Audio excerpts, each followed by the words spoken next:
क्योंकि स्वामी जी के व्याख्यान अगर आप ध्यान से सुने, ध्यान से शब्द पर जोर दीजिएगा, ध्यान से सुने, तो वो जितना प्राणायाम और आसन के बारे में बताते हैं उतना ही बीच बीच में नियमों के बारे में बोलते रहते हैं। आपने सुना होगा वो बार बार कहते हैं खाना खाते ही तुरंत पानी मत पियो, 1 घंटे के बाद पियो, ये नियम। अब आप इस नियम का पालन अगर नहीं करेंगे और आसन करते रहेंगे, प्राणायाम करते रहेंगे, पूरा लाभ नहीं मिलेगा। क्योंकि महर्षि पतंजलि खुद कहकर गए हैं कि आसन और प्राणायाम का लाभ लेना है तो यम और नियम से शुरू करो। तो यम और नियम पहला चरण है और समाधि अंतिम चरण है। योग इसी के लिए है। तो मैं आपसे कुछ छोटे छोटे नियमों की बात करूंगा जो हम हमारे जीवन में ध्यान रखें। और मैंने खुद लगभग 12 वर्षों से, मैं 11 वर्ष पहले स्वामी जी के साथ संपर्क में आया। आप लोगों का संपर्क तो अभी 3-4 साल पुराना है। मैं 11 वर्ष से उनके साथ में हूं। जब उनका टीवी पे भी नहीं आता था तब की बात करता हूं। तो उनके साथ रहकर मैंने जो गहराई से देखा कि वो खुद स्वामी जी उन नियमों के बारे में बहुत ज्यादा ध्यान रखते हैं और इसलिए वो बहुत ज्यादा चुस्त हैं, दुरुस्त हैं, स्वस्थ हैं। मेरे बहुत सारे मित्र हैं, अखबार में काम करते हैं, वो अक्सर मजाक करते हैं मुझसे। वो कहते हैं कि हम बहुत दिन से एक न्यूज चाहते हैं कि बाबा कब बीमार पड़े और ये हम फ्रंट पेज पे छापना चाहते हैं। मैं पूछा भाई आपको इसमें क्या इंटरेस्ट है? तो बस ऐसे ही अखबार वालों का तो इंटरेस्ट ये होता है कि जो निगेटिव चीज है वो पहले छापो।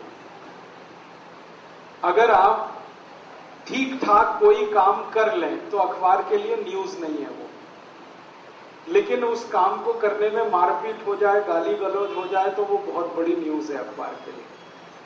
तो वो ऐसी बात करते हैं और ये बात उनको मैं कहता हूं कि कभी सुनने को मिलेगी नहीं, क्योंकि वो स्वामी जी बहुत ज्यादा पक्के से नियम का पालन करते हैं। जिन नियमों का वो पालन करते हैं वो आप भी करो। कुछ नियम मैं आपको बताऊंगा, सब तो नहीं बता पाऊंगा क्योंकि 20 मिनट में संभव नहीं, लेकिन कुछ नियम तो मैं जरूर बताऊंगा आपको जिनका हर एक को पालन करना चाहिए। तब आपको योग और प्राणायाम का पूरा लाभ मिलेगा। और ये नियम मेरे बनाए हुए नहीं है, ये नियम स्वामी जी के भी बनाए हुए नहीं है। ये नियम हजारों साल पहले आयुर्वेद चिकित्सा के कुछ महान लोगों ने बनाए हुए। हमारी आयुर्वेद चिकित्सा में एक बड़े महान व्यक्ति हुए, उनका नाम था महर्षि चरक। सुना होगा आपने।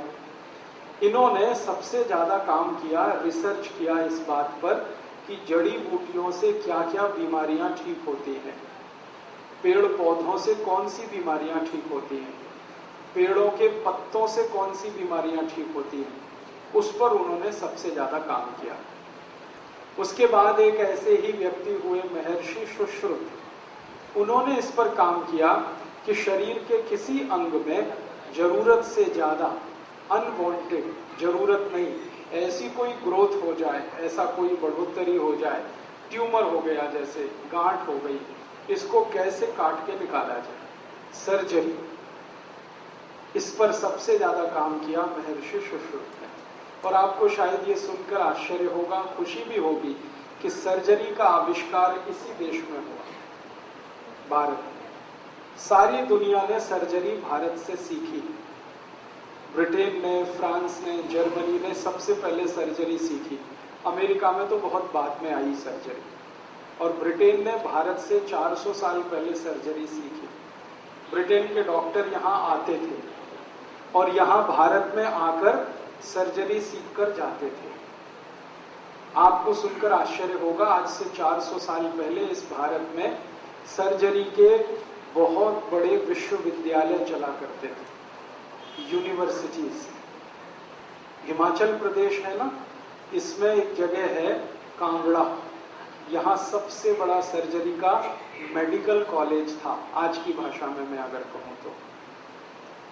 एक और जगह है भरमौर, हिमाचल में, वहां एक दूसरा बड़ा केंद्र था सर्जरी का।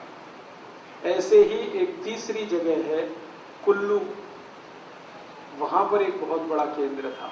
अगर हिमाचल प्रदेश का आज का नक्शा ध्यान में रखा जाए तो 18 ऐसे केंद्र थे हिमाचल में। फिर उसके बाद महाराष्ट्र में, गुजरात में, राजस्थान में, संपूर्ण भारत देश में सर्जरी के 1200 के आसपास केंद्र थे 400 साल पहले। यहां अंग्रेज आकर सीखते थे। आपको सुनकर और खुशी होगी, लंदन में एक बहुत बड़ी संस्था है, उसका नाम है fellow of the royal society of London, FRS। आजकल हमारे देश में और दुनिया में FRS का रिकॉग्निशन मिल जाए तो बहुत बड़ा डॉक्टर माना जाता है। ये FRS संस्था की स्थापना उन अंग्रेज डॉक्टरों ने की थी जो भारत से सर्जरी सीख कर गए, और उनमें से कई डॉक्टर्स ने मेमोइर्स लिखे हैं। मेमोइर्स लिखने का मतलब क्या होता है? अपनी मन की बात। तो जो अंग्रेज डॉक्टर ने मेमोइर्स लिखे हैं उनको पढ़ें तो हैरानी होती है। वो बोलते हैं कि भारत जैसे देश में इतनी ऊंची तकनीक के आधार पर सर्जरी होती है। आपको सुन के आश्चर्य होगा, 400 साल पहले इस देश में राइनोप्लास्टी होती थी। राइनोप्लास्टी आप समझते हैं? शरीर के किसी अंग से कुछ भी काटकर नाक के आसपास के हिस्से में उसको जोड़ देना और पता भी ना चले। 400 साल पहले राइनोप्लास्टी इस देश में होती थी। कई अंग्रेज अधिकारियों के मेरे पास डायरी के पन्ने हैं। एक कर्नल कूट नाम का अंग्रेज हुआ करता था, उसका हैदर अली के साथ संग्राम हुआ, लड़ाई हुई थी कर्नाटक में 1799 में। हैदर अली ने उसको युद्ध में पराजित कर दिया, हार गया। हारने के बाद उसकी नाक काट दी हैदर अली ने। हमारे देश में ऐसा होता था कि नाक कटना सबसे बड़ा अपमान। तो हैदर अली ने उसको मारा नहीं, वो चाहता तो गर्दन काट देता उसकी, क्योंकि वो पराजित हो गया था अंग्रेज कर्नल कूट। उसकी नाक काट दी और कहा तुम जाओ अब कटी हुई नाक लेके। तो वो कर्नल कूट घोड़े पर भागा वहां से, कटी हुई नाक हाथ में, खून निकलता हुआ। तो हैदर अली के राज्य की सीमा के बाहर आके किसी ने उसको देखा कि उसके खून निकल रहा है, नाक कटी हुई है, हाथ में है। तब उसको पूछा ये क्या हो गया, तो उसने सच नहीं बताया। उसने कहा मेरे चोट लग गई है। तो उसने कहा नहीं, ये चोट नहीं लगी, ये तलवार से नाक काटी गई। तो अंग्रेज मान गया कि हाँ बात तो सही। तो उस व्यक्ति ने कहा कि तुम चाहो तो अभी हम सर्जरी करके तुम्हारी ये नाक जोड़ सकते हैं। तो उसने कहा कि ये काम तो इंग्लैंड में कोई नहीं कर सकता, आप कैसे कर सकते हैं? तो उन्होंने कहा हमको तो ये काम आता है बहुत अच्छे से। तो उस कर्नल कूट की नाक के जोड़ने का ऑपरेशन हुआ। बेलगाम नाम का एक शहर जहां पर ये घटना घटित हुई, उसका करीब 3-3.5 घंटे ऑपरेशन चला। वो नाक जोड़ी गई, फिर उस पर लेप लगाया गया। 15 दिन उसको वहां रखा गया। 15 दिन के बाद उसकी छुट्टी हुई। 3 महीने बाद वो लंदन पहुंचा। तो लंदन वाले हैरान थे कि तुम्हारी नाक तो कहीं से कटी हुई नहीं दिखती। तब उसने अपनी डायरी में लिखा कि ये भारतीय सर्जरी का कमाल है। तो ये जो सर्जरी हमारे देश में विकसित हुई, ये तो मैंने एक उदाहरण दे दिया आपको ऐसे ही। ये बहुत प्रयास किए इसके लिए महर्षि सुश्रुत ने, तब जाकर ये सर्जरी भारत में फैली। ऐसे ही हमारे देश में बहुत प्रयास किए महर्षि चरक ने, तब जाकर आयुर्वेद चिकित्सा इस देश में फैली। आयुर्वेद चिकित्सा के बारे में भारत देश में ये कहा जाता है कि ये इतनी ही पुरानी है जितना पुराना भारत। अब भारत उतना ही पुराना है जितने पुराने हमारे भगवान राम या कृष्ण या शंकर या महादेव या ब्रह्मा या विष्णु। इसका काल गणना बड़ा मुश्किल है, लेकिन एक अंदाजा हम लगा सकते हैं कि राम जी के जमाने में आयुर्वेद चिकित्सा खूब अच्छे से चलती थी, क्योंकि जब उनका रावण से युद्ध हुआ तो कहानी ये है कि लक्ष्मण जी को मूर्छा आई थी। आज की भाषा में कहूं तो लक्ष्मण जी कोमा में चले गए थे। कोमा वही होता है, और वो कई दिन बेहोश पड़े रहे थे। तब उनके बारे में चिंता हुई राम जी को कि कैसे इनको ठीक किया जाए। तो एक वैद्य को लाया गया, उनका नाम था वैद्य सुषेण। उन्होंने नब्ज देखकर कहा कि इनको बचाया जा सकता है, इनके लिए एक दवा चाहिए, संजीवनी बूटी। बूटी का माने पेड़ होता है। तो संजीवनी चाहिए, कहाँ मिलेगी?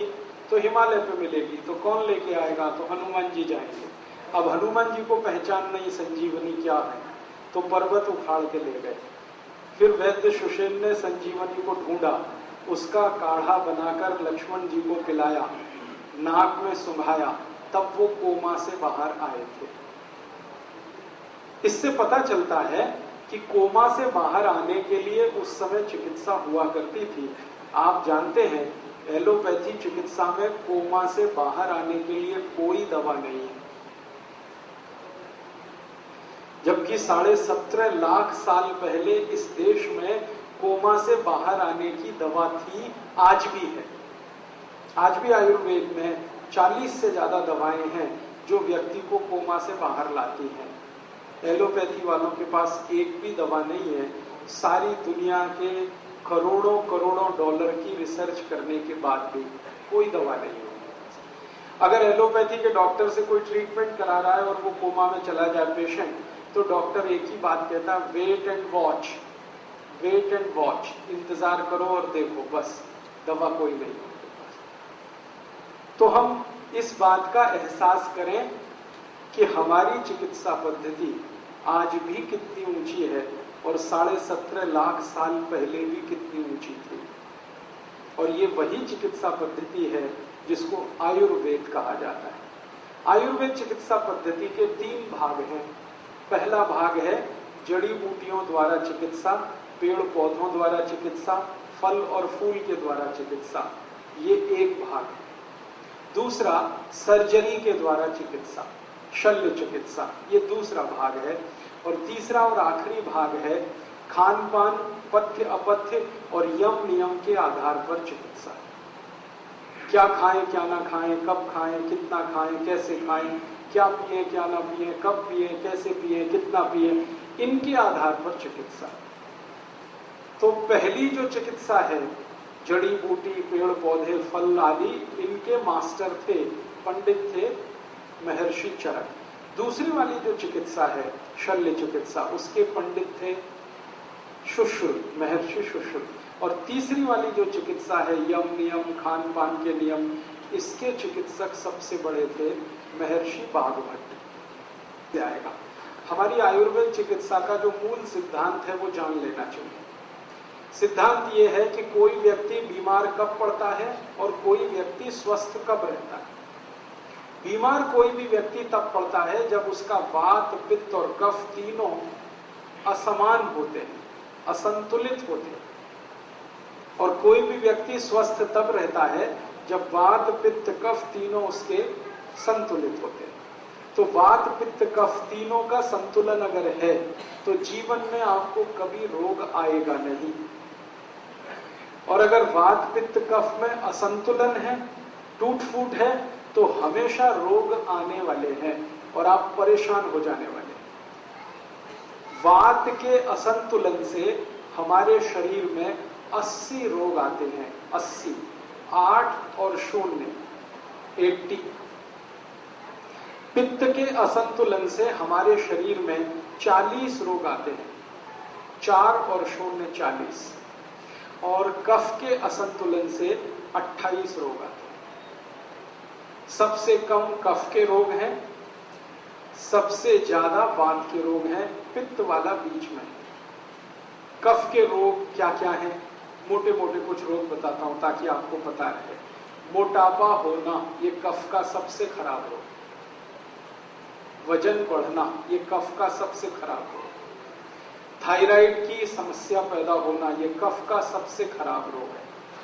हाइपरथायराइडिज्म, हाइपोथायराइडिज्म, एक में थायराइड बढ़ता है, एक में घटता है। कफ की सबसे खराब समस्या। सर्दी होना, जुकाम होना, कफ की सबसे बड़ी समस्या। खांसी होना, बलगम जमा होना, कफ की सबसे बड़ी समस्या है।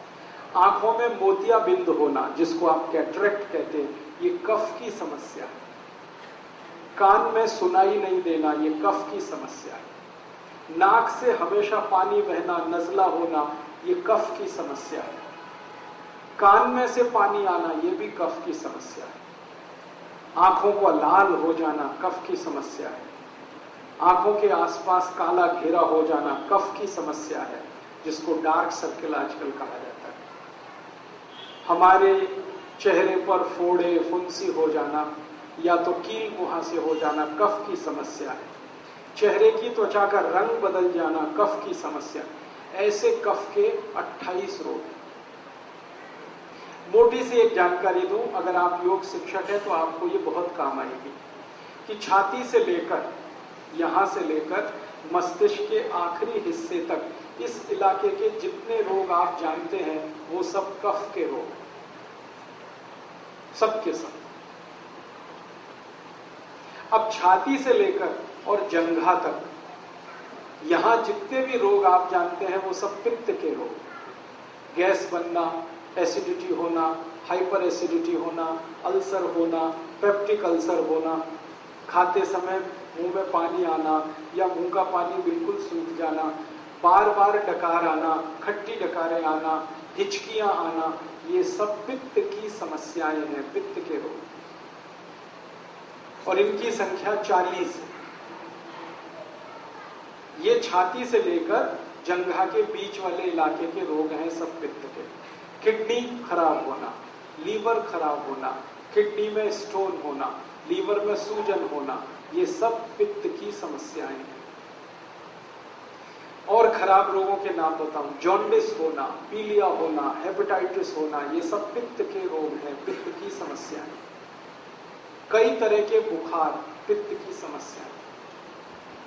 और जंघा से लेकर और आखिरी पॉइंट जो आपका है नाखून, अंगूठे का, इस इलाके के जितने भी रोग हैं वो सब वात की समस्या है। घुटने दुखना, घुटने के नीचे का तल्ली दुखना, घुटने में ऐंठन होना, क्रैम्प होना, तरह तरह के ये सब वात के रोग हैं। सबसे ज्यादा वात के रोग हैं, मैं बोला आपको 80, उसके बाद पित्त के हैं 40 और सबसे कम कफ के रोग हैं। अब आपको जिंदगी भर एक ही चीज ध्यान रखनी है कि वात पित्त कफ तीनों संतुलित रहें आपके, तो आप रोगी नहीं हो सकते।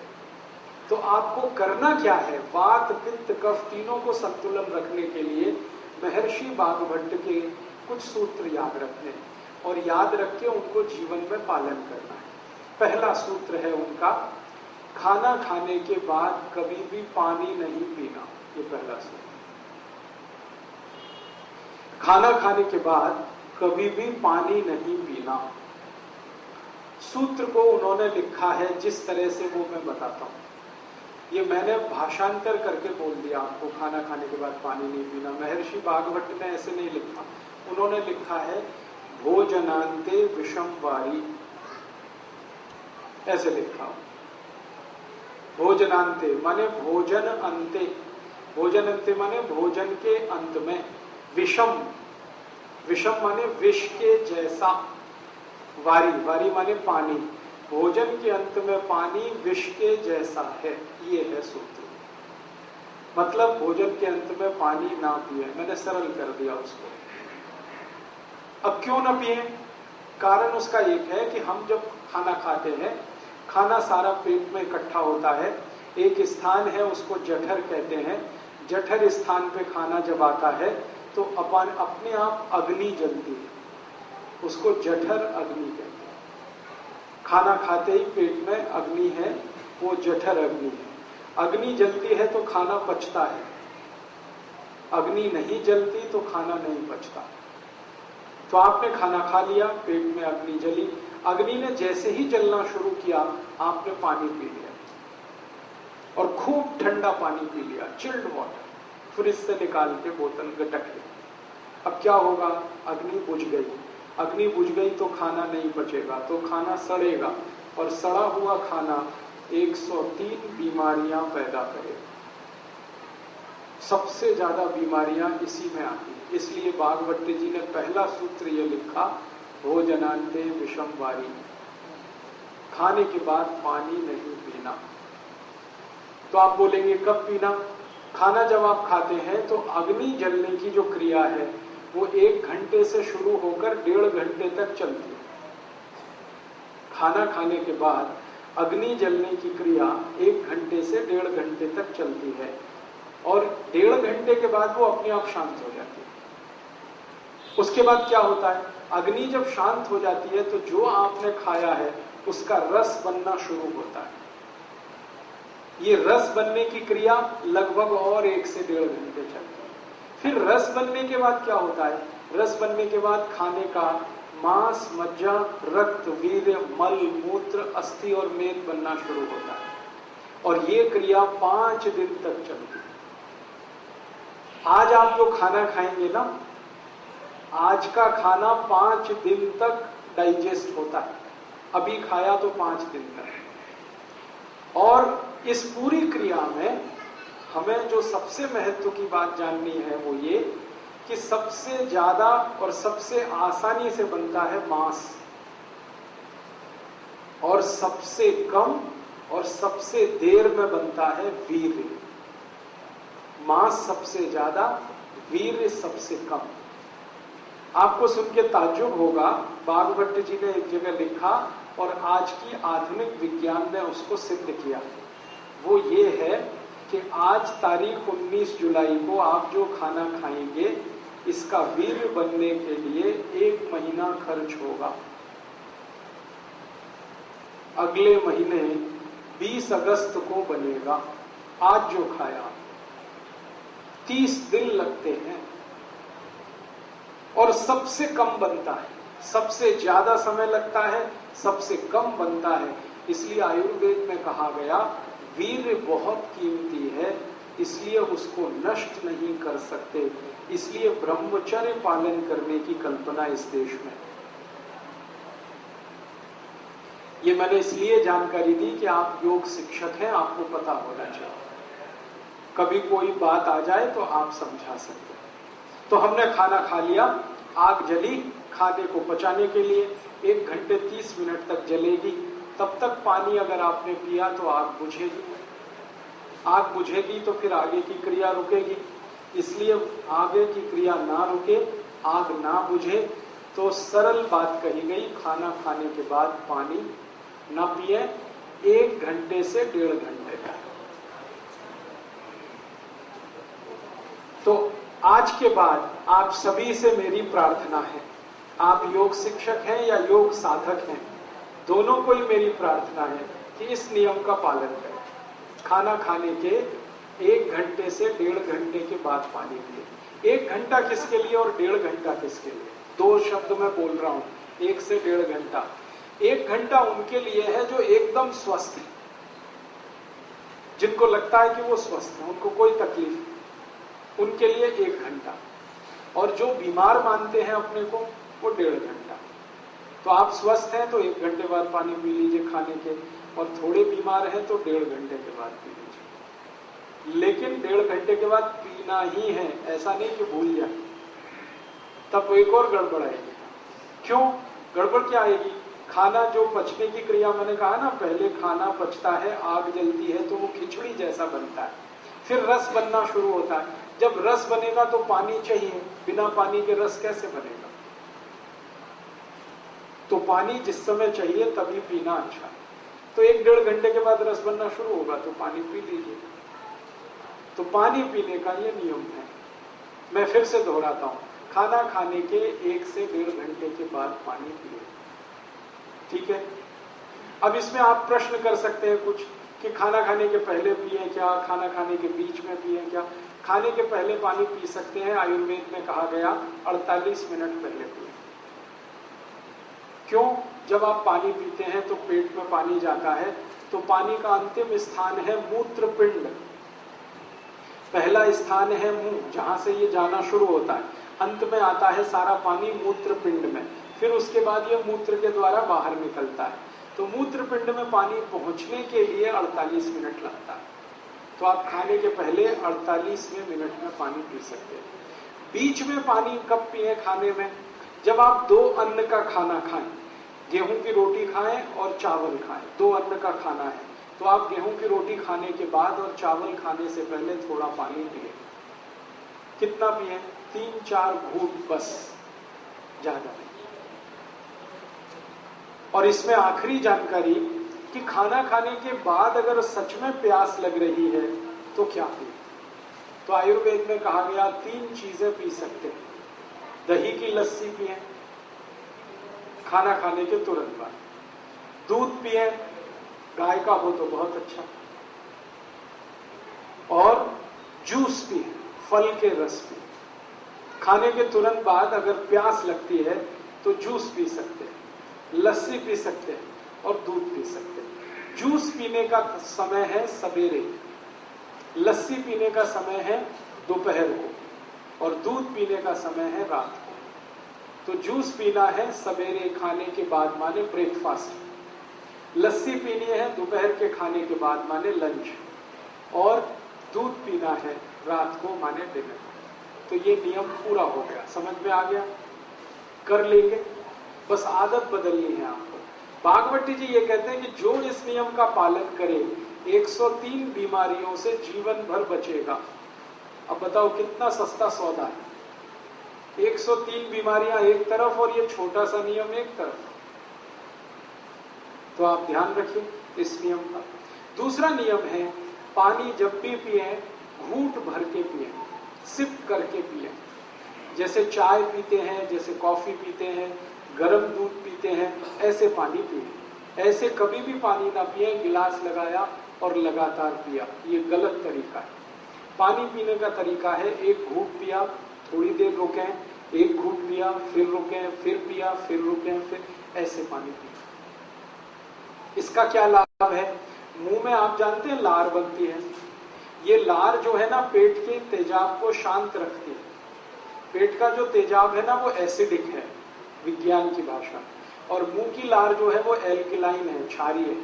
तो ये क्षार है, यहाँ अम्ल है, अम्ल और क्षार मिले तो एक दूसरे को न्यूट्रल करते हैं। तो मुंह की लार बार बार पेट में जाए ताकि पेट का तेजाब शांत रहे, इसके लिए कहा गया घूंट घूंट पानी पिए, थोड़ा थोड़ा करके पानी पिए। ठीक है। आयुर्वेद में कहा जाता है कि जिनके पेट का अम्ल शांत रहता है, तेजाब शांत रहती है, उनको जिंदगी में रोग नहीं आते कभी।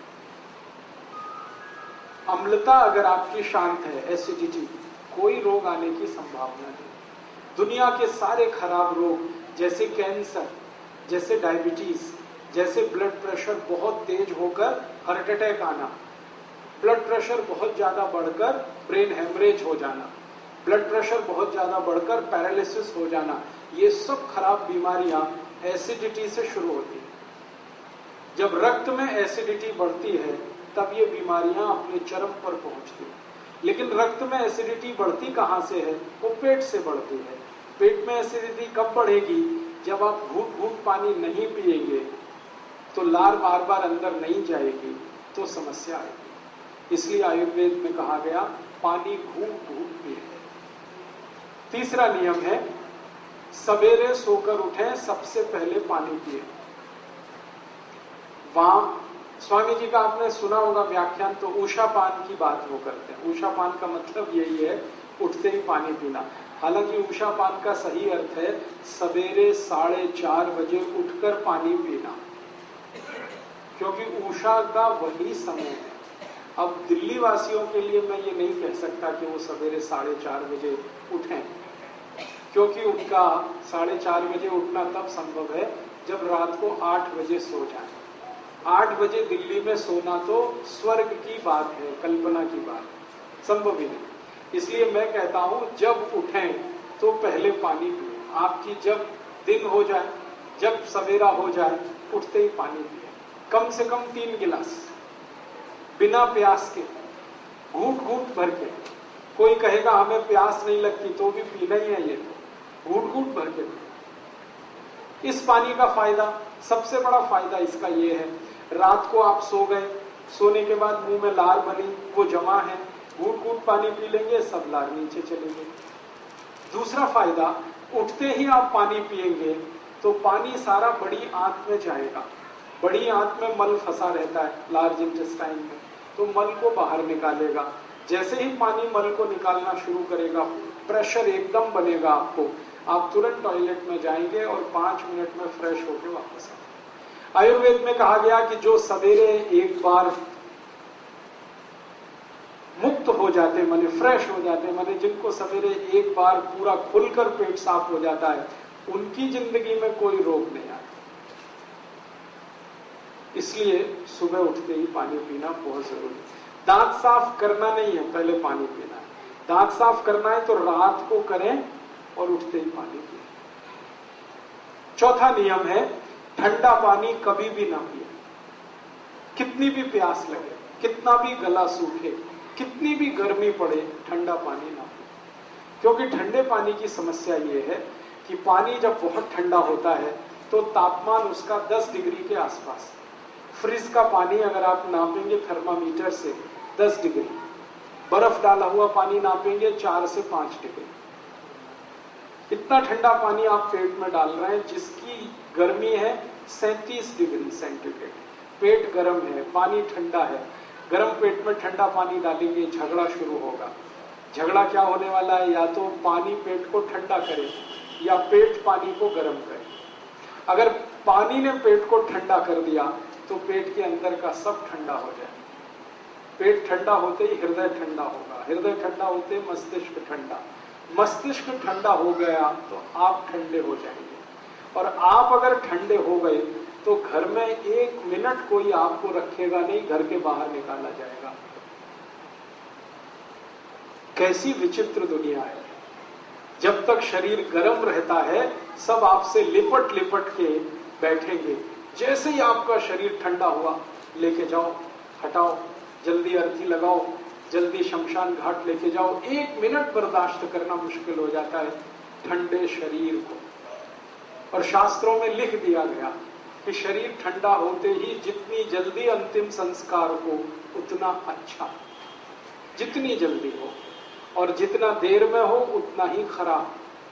जिनका अंतिम संस्कार जल्दी नहीं होता ना, उन्हीं को कहा जाता कुत्ते की मौत मरा। क्योंकि कुत्ते का कोई अंतिम संस्कार करने वाला नहीं होता। ये जो कुत्ते की मौत का मुहावरा है ना, ये उनके लिए है जिनका शरीर ठंडा होने के बाद घंटों पड़ा रहता है। अभी तो हम जानबूझ के रखते हैं, बर्फ की सिल्लियां लाकर रखते हैं। अब मजबूरियां हैं, बेटा अमेरिका में है, बेटी कनाडा में है, तो अब कैसे आएंगे, जब तक नहीं आएंगे तब तक रखना पड़ेगा। शास्त्र के विरुद्ध है, ये नियम के विरुद्ध है। तो आपको मैं जो समझाना चाहता हूं वो ये कि शरीर ठंडा मत होने दीजिए, इसको गर्म रखिए। तो ठंडा शरीर ना हो इसके लिए ठंडा पानी मत पीजिए। नहीं तो क्या होगा, ठंडा पानी बार बार पीते रहेंगे, शरीर में तकलीफें शुरू होंगी। उसकी सबसे बड़ी तकलीफ क्या होती है कि जब बहुत ठंडा पानी आप पी लेते हैं तो शरीर का जो पेट है वो पानी को गर्म करता है।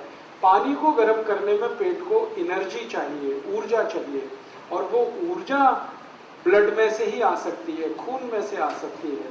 और खून को फिर सारे शरीर से पेट की तरफ दौड़ना पड़ेगा, तब पानी गर्म होगा। शरीर का सारा खून पेट में जाने लगे तो बाकी अंगों को खून की कमी पड़ जाएगी, और वो खून की कमी हमेशा के लिए कोई डैमेज कर जाएगी। इसलिए आयुर्वेद कहता है कभी भी ठंडा पानी गलती से भी ना पिए। ठीक है, 4 नियम हो गए। 5वां नियम है, हमेशा खाना खाएं तो चबा चबा कर खाएं। इतना चबाएं जितने आपके दांत आपके 32 हैं तो 32 बार चबाएं, ताकि अच्छे से लार मिलकर अंदर जाए और अच्छे से खाना पचे। इसके बाद 6वां नियम है कि खाना जब भी खाएं तो जमीन पर बैठ के खाएं। जमीन पर बैठने से क्या होता है, पृथ्वी का गुरुत्व बल हमारे पेट पर केंद्रित है। पेट की नाभि पर गुरुत्वाकर्षण होने से नाभि चार्ज है, नाभि के पड़ोस में जठर है वो चार्ज है, जठर के चार्ज होने से अग्नि तेज होगी, खाना जल्दी पचेगा, इसलिए बैठ के। उसके आगे का 7वां नियम है, दोपहर को जब आप खाना खाएं तो आराम जरूर करें, कम से कम 48 मिनट। क्योंकि दोपहर को खाना खाते ही हमारे शरीर का ब्लड प्रेशर बढ़ता है। एक तो सूरज की धूप होती है दोपहर को, और अंदर की गर्मी, दोनों मिलाकर ब्लड प्रेशर बढ़ता है। बीपी बढ़ेगा तो आराम ही करना पड़ेगा, काम नहीं कर सकते। तो दोपहर का खाना खा के आराम करें। सबसे अच्छे आराम करने की मुद्रा होती है लेफ्ट साइड में लेटना, बाईं तरफ करवट लेके लेटना, इसको वाम कुक्षी कहते हैं। ज्यादा नहीं लेटना, फिर मोटापा आता है। 48 मिनट तक लेटना तो अच्छा है, उसमें नींद आ जाए तो ले लेना, ज्यादा लेंगे नींद तो फिर मोटापा बढ़े, इसलिए ध्यान उसका रखना। इसकी आगे का 8वां नियम है कि रात को खाना खाने के 2 घंटे तक आराम नहीं करना, 2 घंटे बाद ही करना।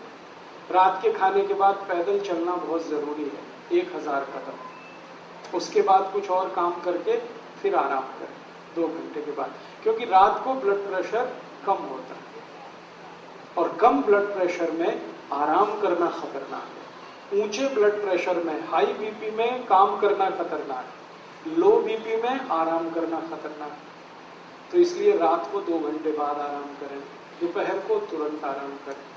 इसके बाद का 9वां नियम है, 9th, कि आप जब खाना खाएं तो 2 चीजों को ध्यान रखें, एक साथ ऐसी ना खाएं जो एक दूसरे के विरोधी। ठंडा गरम साथ में ना खाएं, दूध और दही साथ में ना खाएं, उड़द की दाल और दही साथ में ना खाएं, खट्टे फल और दूध साथ में ना लें, कटहल की सब्जी के साथ दूध ना खाएं, कच्ची प्याज खा रहे हैं तो दूध नहीं खाएं, दही में नमक डाल के ना खाएं, हमेशा दही में मीठी चीज डालें। ये आपको थोड़ा झटका लगेगा, ये क्या बोल दिया, दही में नमक ना खाएं, क्योंकि रायता तो बिना नमक के बनता नहीं है। बात ऐसी है कि ये जो दही है ना, ये जीवाणुओं का घर है। अगर आप लेंस लगा के देखेंगे तो दही में लाखों जीवाणु होते हैं। हम लोग अंग्रेजी में उनको लैक्टोबैसिलाइज कहते हैं। ये जीवाणु जीवित चाहिए पेट को। आप दही में 1 चुटकी नमक डाल दीजिए, सब जीवाणु 1 मिनट में ही मर जाते हैं। अब मर गए तो दही खाया वो बेकार है, इसलिए जीवित जीवाणु दही के साथ आने चाहिए। तो कहा गया है कि दही बिना नमक के खाएं, या दही में बूरा डालें, खांड डालें, गुड़ डालें। तो बूरा, खांड और गुड़ से जीवाणुओं की संख्या बहुत तेज बढ़ती है, घटती है। बढ़े हुई संख्या के जीवाणु आपको चाहिए। आखिरी नियम है, माताओं के लिए यह नियम है विशेष रूप से, घर में खाना बनाते समय कोई भी बर्तन ऐसा इस्तेमाल ना करें जो चारों तरफ से बंद हो। हाँ, हमेशा खाना बनाने वाला बर्तन खुला हुआ हो, आधा खुला आधा बंद है तो भी चलेगा, पूरा बंद ना हो। क्यों? बाहर की हवा खाने को बनाते समय अंदर प्रवेश करनी जरूरी है।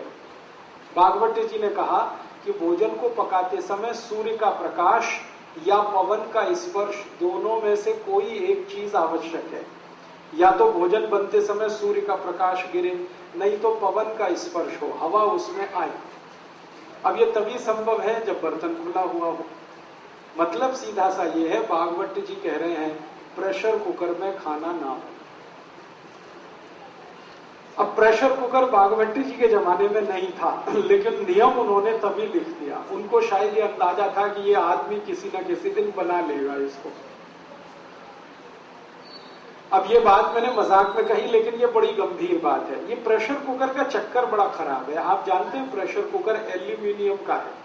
एल्यूमिनियम दुनिया का सबसे खराब मेटल है, धातु है, खाना बनाने के लिए और पकाने के लिए।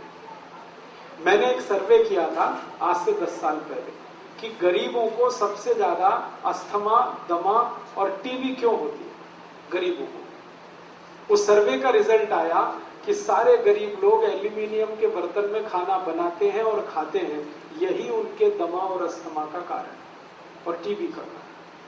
अब हमने घर में अगर लाया है प्रेशर कुकर, तो ये भी तो दमा और अस्थमा की बीमारी ही है। आप इसे ना इस्तेमाल करें। तो उसकी जगह क्या करें? भगोने में बनाएं दाल, कढ़ाई में बनाएं, भगोने में बनाएं। मैं सबको ये सुझाव देता हूं, प्रेशर कुकर हटा के मिट्टी की हांडी ले आए, बहुत सस्ती आती है, 20-25 रुपए की आती है। और हांडी में दाल पकाएं, हांडी में ही चावल पकाएं, हांडी में खिचड़ी बनाएं। हमारे देश में, गांव में अभी भी ऐसे ही चलता है। हांडी में भोजन बनता है, हांडी में दूध बनाया जाता है, और दूध हांडी में जब पकता है ना तो एकदम लाल सुर्ख हो जाता है। वो दूध का स्वाद ही अलग होता है। हांडी में, हाँ बताता हूँ अभी गैस पे कैसे चलेगी हांडी। हांडी में दही भी जमाया जाता है, बहुत अच्छा स्वाद। आप कभी कलकत्ता जाएं तो वहां मीठा दही जरूर खाएं। कलकत्ता वाले उसको मिष्ठी दही बोलते हैं। वो सब हांडी में ही पकते हैं, हांडी में गर्म करेंगे, हांडी में ही जमाएंगे, तभी उसमें टेस्ट आता, नहीं तो टेस्ट ही नहीं आता। बड़े बड़े 5 स्टार होटल में मिष्टी दही कलकत्ता से आता है। कलकत्ता में तो बहुत सस्ता है, लेकिन 5 स्टार होटल में वही 500 550 रुपए का हो जाता है थोड़ा दही। और अब तो 5 स्टार होटलों में हांडी की दाल भी मिलती है, 250 रुपए की एक कटोरी।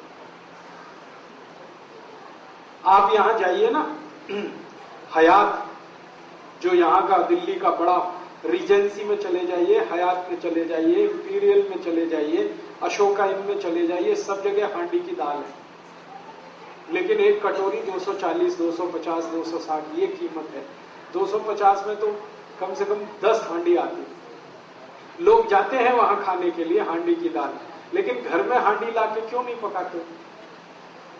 तो आप कहेंगे गैस पे नहीं चलेगी, बहुत अच्छे से चलेगी। हांडी को गैस पे चलाने का सबसे सरल उपाय है, गैस को धीमा रखो। कभी भी तेज गैस किया तो हांडी चटक जाएगी। हल्की आंच रखो तो हांडी कभी नहीं टूटती। और मान लो टूट भी गई तो दूसरी ले लेना, कौन सी ऐसी आफत है। हिंदुस्तान में 1.5 करोड़ कुम्हार हैं जो ये बनाते हैं। वो भूखमरी के शिकार हैं, क्योंकि आप खरीदते ही नहीं उनकी हांडी। आपने तो कुकर ला ला के कुम्हारों को बेकार कर दिया। रेफ्रिजरेटर ले आए तो घड़े बिकने बंद हो गए उनके। जब से कुकर आ गया उनकी हांडियां बिकनी बंद हो गई। प्लास्टिक के गिलास आ गए तो कुल्हड़ बिकने बंद हो गए उनके। हमने मोमबत्ती लगाना शुरू कर दिया तो दिए बनने बिकने, दीपक बिकने बंद हो गए। 1.5 करोड़ कुम्हार भुखमरी के शिकार हैं। इसलिए वो सरकार से कहते हैं हमको आरक्षण चाहिए, क्योंकि अब उनका काम धंधा तो टूट रहा है। तो आप उनकी थोड़ी तो चिंता करो, कुछ खरीदो उनका, तो उनकी जिंदगी चले, उनका रोजगार बढ़े। तो सबसे आसान है कि हांडी खरीदना शुरू कर दो, दाल चावल उसमें बनाओ और वही खाओ। इसका सबसे बड़ा फायदा जो मैं कहना चाहता हूं वो ये कि आप जानते हैं हांडी मिट्टी की है, और मिट्टी में सबसे ज्यादा कैल्शियम है, मिट्टी में सबसे ज्यादा फास्फोरस है। कैल्शियम और फास्फोरस हमारे शरीर का सबसे महत्वपूर्ण केमिकल है। बिना कैल्शियम के शरीर नहीं हो सकता, बिना फास्फोरस के शरीर नहीं हो सकता। ये कैल्शियम और फास्फोरस सबसे ज्यादा मिट्टी में है। फिर उसके बाद आयरन चाहिए हमको, आयरन भी सबसे ज्यादा मिट्टी में है। फिर मैग्नीशियम चाहिए, वो मिट्टी में है। फिर मैग्नीज चाहिए, वो मिट्टी में है। फिर सल्फर चाहिए, वो मिट्टी में। 18 केमिकल चाहिए, ये शरीर तब बनता है, वो सब मिट्टी में है। तो मिट्टी की हांडी की दाल खाओगे तो सारे केमिकल शरीर को मिलेंगे फोकट में, मुफ्त में। और यही केमिकल अगर कम पड़ जाए ना तो डॉक्टर लिख के देता है कैल्शियम सेंडोज की गोली खाओ, तो खाते हो आपके लिए, और वो खाते हो, सैकड़ों रुपए खर्च करते हो आप, और फिर भी गारंटी कुछ नहीं है कि उससे कुछ फायदा भी हो जाएगा। उससे अच्छा ये है कि मुफ्त की मिट्टी की हांडी में सब कैल्शियम फास्फोरस है, वही खरीद लो। डॉक्टर की कैल्शियम की गोलियां खाने से अच्छा कैल्शियम जिसमें है मिट्टी में, उसमें दाल बना के खा लो। विज्ञान तो यही कहता है। तो आप अगर करें तो आज से अपने घर में एक बदलाव कर लें, मिट्टी की हांडी खरीद लें। फिर आप कहेंगे खाना बहुत देर में बनेगा। मैंने बना के देखा, मिट्टी की हांडी में दाल 28 मिनट में बनती है और प्रेशर कुकर में 10 मिनट में बनती है। 18 मिनट का ये अंतर है, ज्यादा नहीं। और शरीर का स्वास्थ्य अच्छा रहे तो 18 मिनट कौन बड़ी बात है। मैं अभी थोड़े दिन पहले मद्रास गया था, चेन्नई। वहां भारत का एक बहुत बड़ा समूह है, जैसे आपने नाम सुना हीरो होंडा, ऐसे दक्षिण भारत का ग्रुप है टीवीएस सुंदरम, टीवीएस मोटरसाइकिल। उनके मालिक के घर गया था खाना खाने, तो उनकी धर्मपत्नी ने मिट्टी की हांडी में दाल पकाई, मिट्टी की हांडी में चावल वगैरह वगैरह, और वो खिलाया। तो मैंने आश्चर्य से पूछा, आप करोड़पति आदमी हैं और मिट्टी की हांडी में दाल चावल खाते हैं? तो उनकी पत्नी ने पता क्या उत्तर दिया, वो तो भगवान कृष्ण भी खाते हैं। मैं पूछा वो कैसे? आपको मालूम है जगन्नाथपुरी के मंदिर में कृष्ण भगवान को प्रसाद मिट्टी की हांडी में ही चढ़ाया जाता। तो सुंदरम ग्रुप की जो मालकिन है वो मुझे कह रही है कि जो कृष्ण भगवान मिट्टी की हांडी में खा सकते हैं तो हम तो उनके भक्त हैं ना, हमको क्यों नहीं खाना चाहिए? तो मैंने कहा आप तो 40,000 करोड़ का बिजनेस चलाती है, आपके पास टाइम इतना कहाँ है कि जितनी देर खाना बनाए?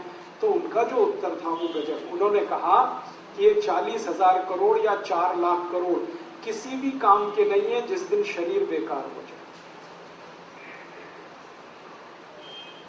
इतना इंटेलिजेंट उत्तर आपको सुनने को कम मिलेगा। उन्होंने कहा ये 40,000 करोड़ या 4 लाख करोड़ किसी काम का नहीं। जब शरीर काम ना करे तो ये पैसा है किसके लिए? हम शरीर स्वस्थ रखें, इसके लिए तो सारा हम सरंजाम जुटा रहे हैं। और स्वस्थ रहने का सबसे आसान तरीका है मिट्टी की हांडी की दाल चावल वगैरह वगैरह खाते रहो। तो करोड़पतियों के घर में अगर ये हो सकता है तो आपके घर में भी हो सकता है। करिए, दिल्ली के बहुत सारे कुम्हार आपका इंतजार कर रहे हैं, कब आप उनको ऑर्डर करें और कब वो अपनी हांडियां बेचने के लिए आपकी मदद लें। और अगर आपने सच में इनका उद्धार कर दिया तो इनकी जो दुआएं मिलेंगी आपको, वो आपके जिंदगी के हर काम को पूरा कर। इसलिए डाली कि किसी को कैल्शियम कम ना हो शरीर। स्वामी जी के यहाँ से एक कार्यक्रम शुरू हुआ, राष्ट्र चेतना। ये कार्यक्रम शुरू करने के पीछे की भूमिका क्या है, पृष्ठभूमि क्या है? आपने स्वामी जी के व्याख्यान अगर ध्यान से सुने होंगे तो बार बार आपने उनके मुंह से ये सुना होगा कि योग और प्राणायाम उनके जीवन का आखिरी उद्देश्य नहीं। योग और प्राणायाम को उन्होंने साधन के रूप में लिया है, उद्देश्य तो कुछ दूसरा है। उद्देश्य क्या है? वो चाहते हैं कि भारत देश फिर से सोने की चिड़िया बने और विश्व गुरु के स्थान पर स्थापित हो। भारत फिर से सोने की चिड़िया बने और विश्व गुरु के स्थान पर स्थापित हो, ये उनका आखिरी लक्ष्य है। योग और प्राणायाम साधन है, साध्य ये है कि भारत फिर से सोने की चिड़िया बने। अब जब ये प्रश्न उठता है कि भारत फिर से सोने की चिड़िया बने और विश्व गुरु के स्थान पर हो, तो इसका सीधा सा उत्तर है कि भारत कभी सोने की चिड़िया था या रहा होगा? फिर से तो तभी बनेगा ना, पहले कभी रहा होगा। स्वामी दयानंद जो आर्य समाज के स्थापक थे, जिन्होंने आर्य समाज की स्थापना की, जिनके भवन में हम बैठे हैं, स्वामी दयानंद जी ने एक वाक्य लिखा है, बहुत बहुत गहरी बात है, कि भारत वो पत्थर था जिसको छूने के बाद कोई भी पारस होता, ऐसा पत्थर सोने का। तो स्वामी जी ने ये लिखा है तो ऐसे ही नहीं लिखा, उसके पीछे कोई गहरी बात होगी।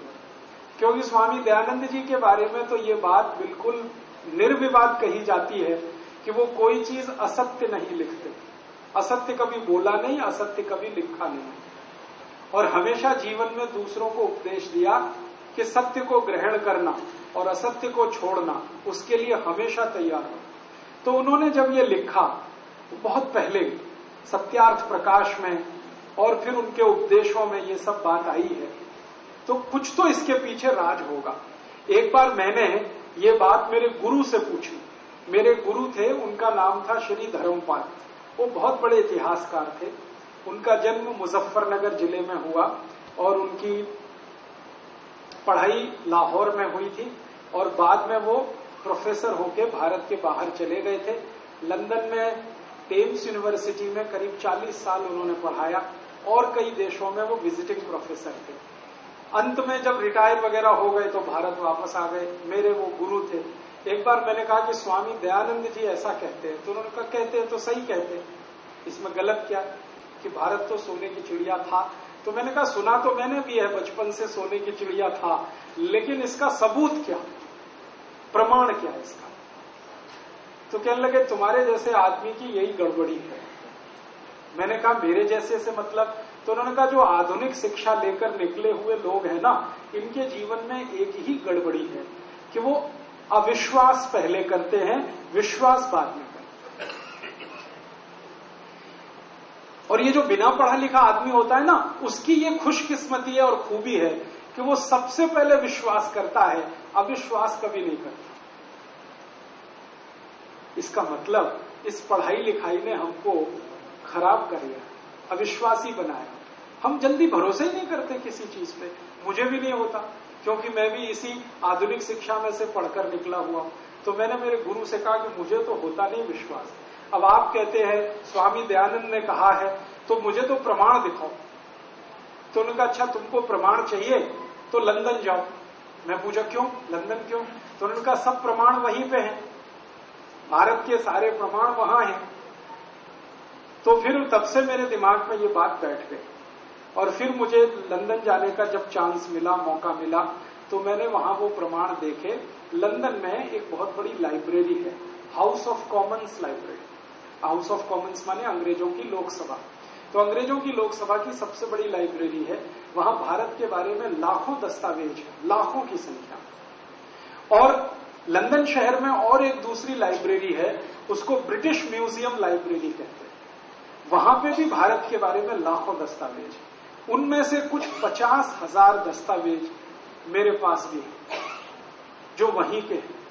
हाउस ऑफ कॉमन्स लाइब्रेरी के हैं, ब्रिटिश म्यूजियम लाइब्रेरी के हैं, थोड़ा सॉर्बोन की एक बड़ी लाइब्रेरी है फ्रांस में, वहां के हैं। ऐसे अलग अलग जगह के कुछ दस्तावेज हैं, संख्या लगभग 50,000 है, लेकिन लाखों में दस्तावेज वहां है जो ये बताते हैं कि भारत कैसा देश था अंग्रेजों के आने के पहले।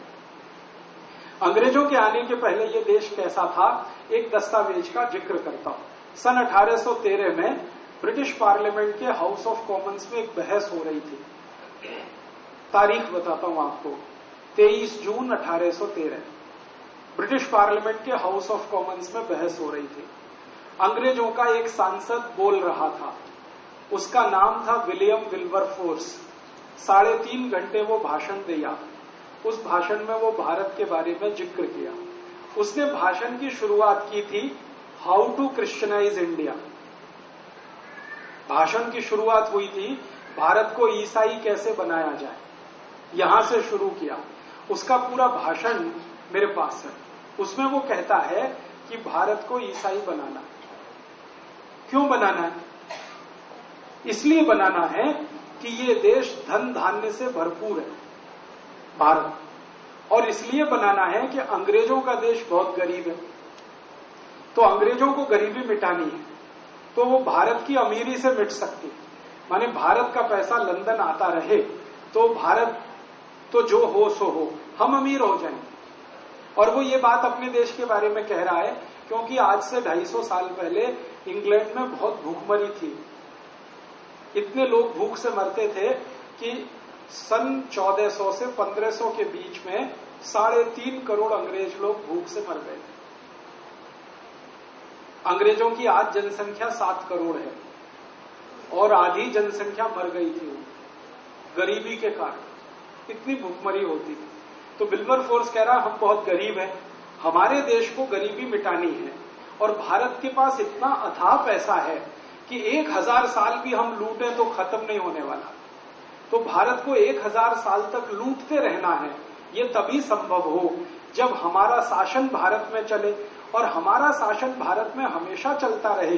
ये तब संभव हो जब भारत के लोग ईसाई हो जाए। जो राजा का धर्म है वही प्रजा का हो जाए, तो प्रजा और राजा में टक्कर नहीं होगी, टकराव नहीं होगा। जैसे हम होंगे वैसी प्रजा हो जाएगी। तो इसलिए भारत को ईसाई बनाना, ईसाई बनाने के लिए हमें भारत से पैसा लाना, 1000 साल तक लूटना। तो इंग्लैंड का प्राइम मिनिस्टर उस समय था ग्लैडस्टन। वो पूछ रहा है विल्बरफोर्स को बीच में रोक के कि तुमको कैसे मालूम भारत इतना पैसे वाला देश, इतना समृद्धशाली, इतना। तब वो कहता है कि हमारी जो ईस्ट इंडिया कंपनी भारत में गई है उसके अधिकारियों ने सर्वेक्षण किए हैं। ऐसे सर्वेक्षण की कुछ रिपोर्ट्स मेरे पास हैं जो मैं आपको बताना चाहता हूं। तो प्राइम मिनिस्टर ने कहा बताओ। तो एक सर्वे की रिपोर्ट वो कोट कर रहा है और कह रहा है कि भारत का सारी दुनिया में 33% निर्यात हो रहा है। इसको फिर से सुनिए, सारी दुनिया में भारत का निर्यात 33% हो रहा है। माने वर्ल्ड का टोटल मार्केट में 33% कंट्रीब्यूशन भारत का है। दुनिया में अगर $100 अरब का माल बिक रहा है तो $33 अरब का माल भारत का बिक रहा है। फिर वो कहता है भारत के बाद जो दूसरे नंबर पर हाईएस्ट एक्सपोर्टिंग कंट्री है वो चीन है, जिसका 27% माल दुनिया में बिक रहा है। और भारत और चीन दोनों को मिला दिया जाए तो आधे से ज्यादा माल तो ये 2 ही देशों का बिक रहा है पूरी दुनिया में। तो वो कोट कर रहा है सर्वे की रिपोर्ट को। अब ये जो 33% एक्सपोर्ट हो रहा है, तो फिर वो पूछ रहा है प्राइम मिनिस्टर क्या क्या एक्सपोर्ट हो रहा है भारत से, तो वो बोल रहा है सबसे ज्यादा एक्सपोर्ट होता है भारत से वो है कपड़ा, टेक्सटाइल इंडस्ट्री हमारी सबसे अच्छी। आपको मालूम है यहां मलमल बनता था, मलमल की थान होती थी, 12 गज लंबा मलमल का थान तय करते हुए एक दियासलाई के डब्बे में रख सकते थे, इतनी बारीक बुनाई होती थी। तो वो विल्बरफोर्स कह रहा है हाईएस्ट एक्सपोर्ट है टेक्सटाइल का, और वो कह रहा है कि दुनिया को कपड़ा पहनना तो भारत ने सिखाया। उसके ये शब्द पे ध्यान दीजिए। तो ग्लैडस्टन हैरान हो गया, तो वो कहता है हाँ, दुनिया जब कपड़ा पहनना जानती नहीं थी तब भारतवासी मलमल बनाते थे, इतनी बारीक बुनाई था, और ये मशीन से नहीं बनता, हाथ से बनता है। तो ग्लैडस्टन कहता है आई कांट बिलीव इट, वो कहता है मुझे भरोसा नहीं होता।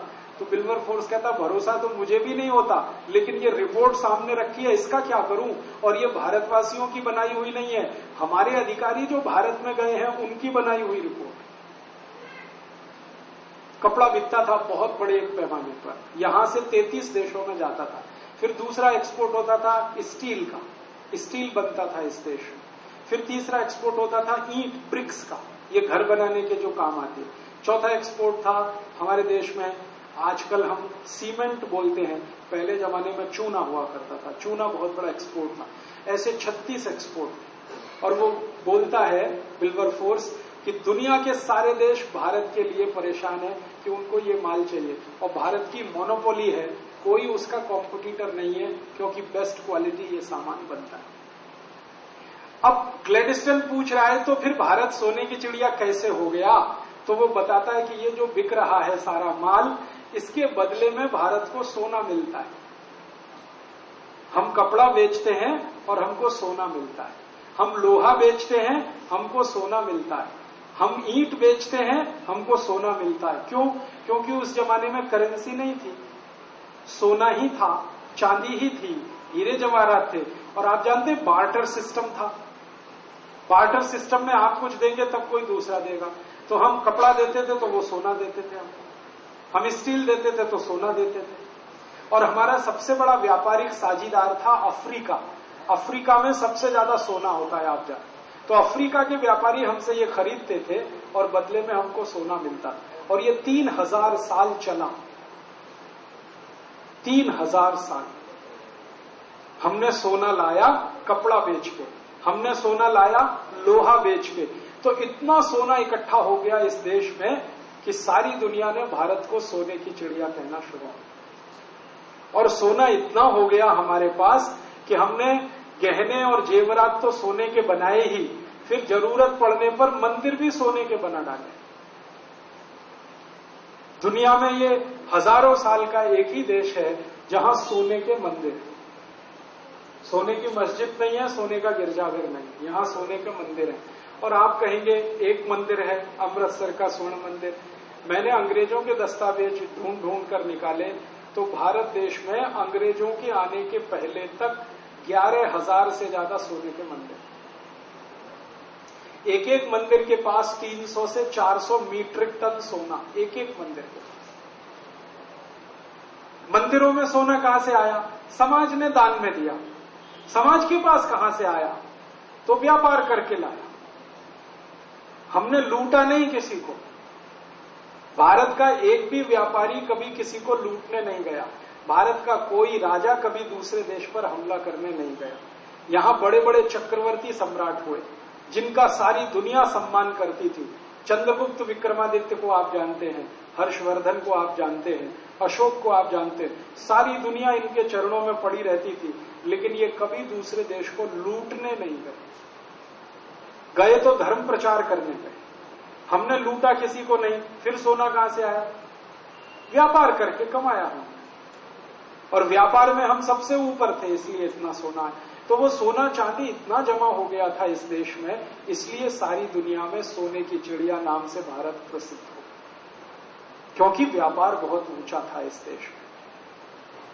ये दस्तावेज पढ़ने के बाद मुझे पहली बार पता चला कि भारत उद्योग प्रधान देश था, सिर्फ कृषि प्रधान नहीं था। हमको ये बताया गया ना, भारत कृषि प्रधान देश, कृषि, कृषि तो सेकेंडरी है, उद्योग तो प्राइमरी थे। और ये सब इतना सारा 3000 साल हम सोना कमाते रहे, फिर मंदिर बनाते रहे, सोना दान करते रहे। सोने का उपयोग इस देश में सबसे ज्यादा है, आज भी सबसे ज्यादा। हम गरीबी में हैं, फिर भी दुनिया का सबसे ज्यादा सोना इसी देश में। भले वो घरों में है, ये अलग बात है, लेकिन है अभी भी इस देश में। तो इसलिए ये देश पैसे वाला समृद्धशाली बना।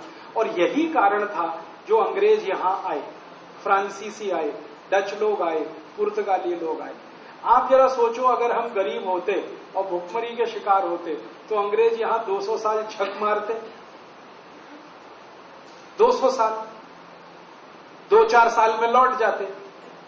अगर हम गरीब होते, भुखमरी के शिकार होते, तो फ्रांसीसी क्यों आते? वास्को डिगामा क्यों आया अपनी पूरी फौज लेके? सिकंदर क्यों आया यूनान से चलकर यहां तक? ये सारे लोग आए क्योंकि हमारे पास कुछ था, और वो 2 ही चीजें थी, एक तो ज्ञान और दूसरा पैसा, समृद्धि। ज्ञान भी बहुत था इस देश में। और भारत तो नाम ही ज्ञान है, संस्कृत का शब्द है भा। भा का मतलब है ज्ञान, और रत माने लगा हुआ। ज्ञान में लगा हुआ देश है ये भारत। ज्ञान भी बहुत ऊंचा। कितने हजारों विद्यार्थी विदेशों से आकर यहां पढ़ते थे, आपने इतिहास में पढ़ा होगा। विश्वविद्यालय तक्षशिला, नालंदा, ये तो 2 नाम है, ऐसी हजारों विश्वविद्यालय थे। मेरे पास पूरी सूची है कितने विश्वविद्यालय कहां कहां थे इस देश में।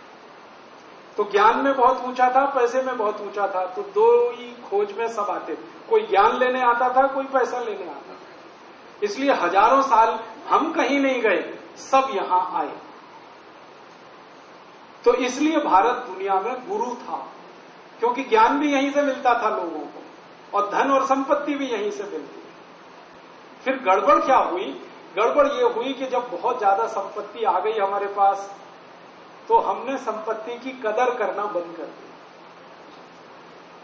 जरूरत से ज्यादा कोई चीज हो जाए ना तो कदर नहीं होती उसकी। कदर कैसे बंद हुई? हमने एक फिलॉसफी बनाई इस देश में, ब्रह्म सत्यम जगत मिथ्या। आर्य समाजी कहेंगे ये पौराणिकों की बनाई हुई है। सच में हम लोगों ने यही गड़बड़ कर दी इस देश में। ब्रह्म सत्यम जगत मिथ्या, क्या उल्टी बात कर रहे हैं। अगर जगत मिथ्या है तो सब मिथ्या है। फिर तो जगत मिथ्या नहीं होता, ब्रह्म भी सत्य है, जगत भी सत्य है।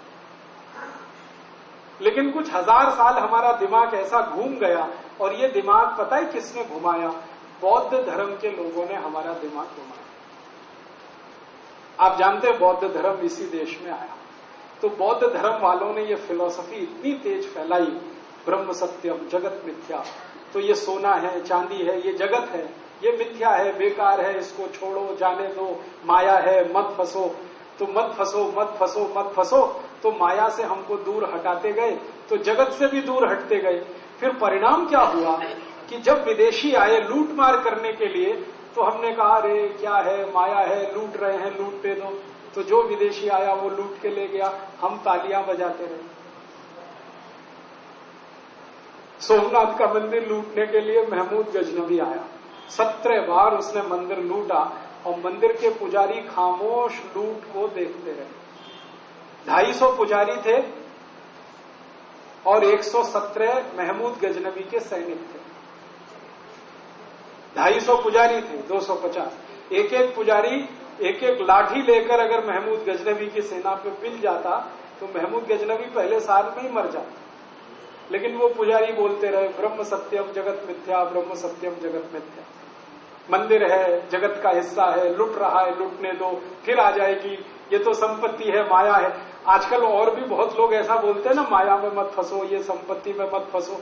मैंने बहुत सारे साधु बाबाओं को पूछा, भाई माया में हम ना फंसे ये तो ठीक है, आप क्यों फंसे हुए हो? एक साधु बाबा है, मैं नाम नहीं लेता, वो रोज यही भाषण देते, माया में मत फंसो, और कहते मेरे को दे दो, तुम मत फंसो, मुझे दे दो, मैं संभालूंगा तुम्हारी माया। तो जैसे आजकल के कुछ पाखंडी लोग हैं ना इस देश में, जो आपको उल्लू बनाते रहते, ऐसे ही कुछ पाखंडी 1000 साल पहले हो गए इस देश में। उन्होंने खूब उल्लू बनाया लोगों को, माया में नहीं फंसो, तो विदेशी आए, माया को लूटते रहे और वो लूटते रहे, हम लुटवाते रहे, वो लूटते रहे, हम लुटवाते रहे। एक दिन सब खाली हो गया। महमूद गजनबी ने लूटा, तैमूर लंग ने लूटा, नादिर शाह ने लूटा, अहमद शाह अब्दाली ने लूटा, फिर उसके बाद बाबर आ गया, फिर उसके खानदानियों ने लूटा, फिर वो खानदान खत्म हो गया तो फिर उसके बाद पुर्तगाली आ गए, उन्होंने लूटा, पुर्तगाली चले गए तो फ्रांसीसी आ गए, उन्होंने लूटा, फ्रांसीसी गए तो फिर अंग्रेज आ गए और उन्होंने तो 250 साल खूब जम के लूटा। उस लूट का परिणाम ये हुआ कि सोने की चिड़िया नाम का भारत अब मिट्टी की चिड़िया भी नहीं रह गया। अब स्थिति इस देश की ये है, 250 साल पहले जो दुनिया का सबसे ज्यादा पैसे वाला देश था, अब दुनिया के सबसे गरीब देशों में हमारी गिनती होती है। 113 करोड़ की हमारी आबादी है, जिसमें 84 करोड़ लोग इतने गरीब हैं जिनकी एक दिन की कमाई 20 रुपए से कम है। ऐसा देश हो गया। इस लूट ने हमको कहीं का नहीं छोड़ा। ये लूट कैसे हुई? कई तरीकों से हुई ये लूट। एक तो ये था कि ये विदेशी आते थे और जो धन संपत्ति हमारे मंदिरों में था उसको लेके जाते थे, ये एक तरीका था। दूसरा ये तरीका था कि विदेशी आते थे और हमको उल्लू बना के अपना माल बेचते थे और हमारा पैसा मुनाफे के रूप में लेके जाते थे। जिन चीजों की हमें जरूरत नहीं वो हम उनसे लेते थे। आप सोचो, दुनिया में ऐसा कोई समाज है जो अपनी जरूरत के बिना का सामान खरीदे? हमने खरीदा, आज भी खरीद रहे हैं। हमारी अकल ही खत्म हो गई है कि ये हमें चाहिए कि नहीं चाहिए। उदाहरण के लिए चाय की हमें कभी भी जरूरत नहीं रही, क्योंकि ये गर्म देश है। गर्म देश में चाय ना पी जाती है ना पिलाई जाती, और गर्म देश में चाय उत्पादन भी नहीं हो सकती। चाय उत्पादन होने के लिए ठंडा देश चाहिए। यूरोप और अमेरिका में चाय हो सकती है, भारत में नहीं। तो वो चाय लेके आए हमारे देश में। हम गर्म देश वाले जो दूध पीते थे, लस्सी पीते थे, मट्ठा पीते थे, हर दिन दही होता था, हर दिन मक्खन होता था, दही और दूध की नदियां जिस देश में बहती थी, उस देश के लोगों ने चाय पीना शुरू कर दिया। अंग्रेज बहुत चालाक थे। उनको भारतवासियों की एक कमजोरी पता चल गई। उनको ये पता चला कि ये भारतवासी मुफ्त में कुछ भी लेते। हाँ, तो सबसे पहले चाय उन्होंने मुफ्त में पिलाई। जगह जगह चाय के दुकानें खोली। ईस्ट इंडिया कंपनी ने चाय पिलाई मुफ्त में। हमने पीना शुरू किया मुफ्त में, फिर आदत पड़ गई, फिर खरीद के पीना शुरू किया, और अब इतनी पी रहे हैं जो दुनिया में कोई नहीं पीता। एक साल में हिंदुस्तानी लोग 70 करोड़ किलोग्राम चाय पी जाते हैं। 10,500 करोड़ रुपए की ये चाय होती है। इस 10,500 करोड़ की चाय पीकर जो बीमारियां आती हैं, क्योंकि चाय एसिडिक है, आप जानते हैं, तेजाबी है। ज्यादा चाय पिएंगे तेजाब और बढ़ेगा, एसिडिटी बढ़ेगी। एसिडिटी से 103 रोग आते हैं। तो ये चाय बिकती है 10,500 करोड़ की। इससे रोग पैदा होते हैं। उन रोगों का इलाज करने में खर्च करते हैं हम 6.5 लाख करोड़। ऐसे मूर्खानंद हैं इस देश के लोग जो अपने को बड़ा स्मार्ट समझते हैं। ज्यादा स्मार्ट वो हैं जो उठते ही चाय पीते हैं, और ज्यादा स्मार्ट वो हैं जिनको टट्टी तब उतरती है जब चाय पी लेते हैं। सुपर स्मार्ट है, बैठी चाहिए, उसके बिना तो टट्टी भी नहीं उतरती। तो ये महानुभाव लोग जो इस देश में अंग्रेजों के छोड़े हुए हैं, मैं कहता हूं ये काले अंग्रेज हैं। वो तो गोरे अंग्रेज थे, चाय पीते थे। ये सब काले अंग्रेज हैं। हमारे हिंदुस्तानियों ने ऐसा नियम बना दिया, every time is T time.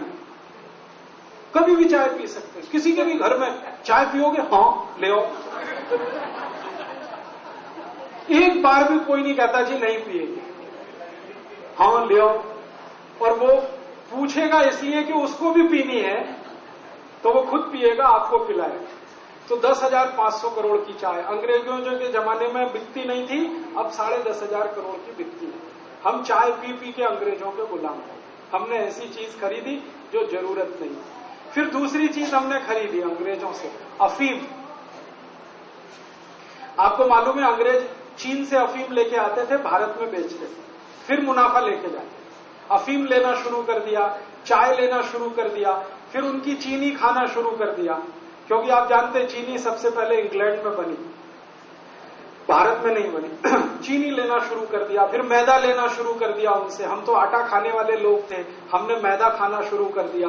फिर उनके बेकरी आइटम बिकने लगे इस देश में, पाव रोटी, डबल रोटी, बिस्किट, ये सब उन्होंने लाना शुरू कर दिया, ये बिकना चालू हो गया। धीरे धीरे अंग्रेजों का इतना धंधा बढ़ा इस देश में कि सारा सोना हमारा जो हमने लाया था 3000 साल कमा के, वो अंग्रेजों को दे दिया व्यापार के चक्कर। एक तो उन्होंने सीधे लूटा यहां से, दूसरा उन्होंने व्यापार करके लूटा यहां से, और तीसरा तरीका उन्होंने अपनाया कि किसी के पास कुछ न बचे हिंदुस्तानियों के पास, टैक्स और लगा दिए इस देश में। जब उनकी सरकार बन गई तो टैक्स के माध्यम से लूटा उन्होंने।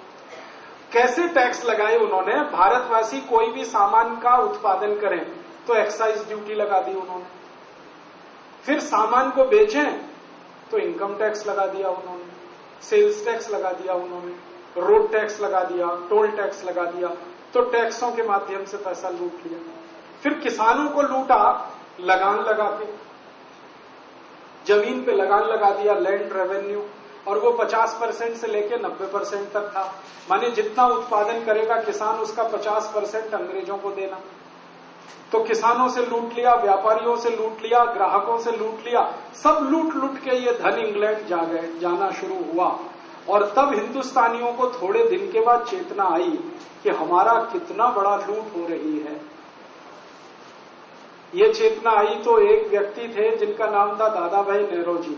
उन्होंने एक किताब लिखी, सबसे पहली किताब इस देश में उनकी आई कि अंग्रेजों ने कितना लूटा, फ्रांसीसियों ने कितना लूटा, डच लोगों ने कितना लूटा।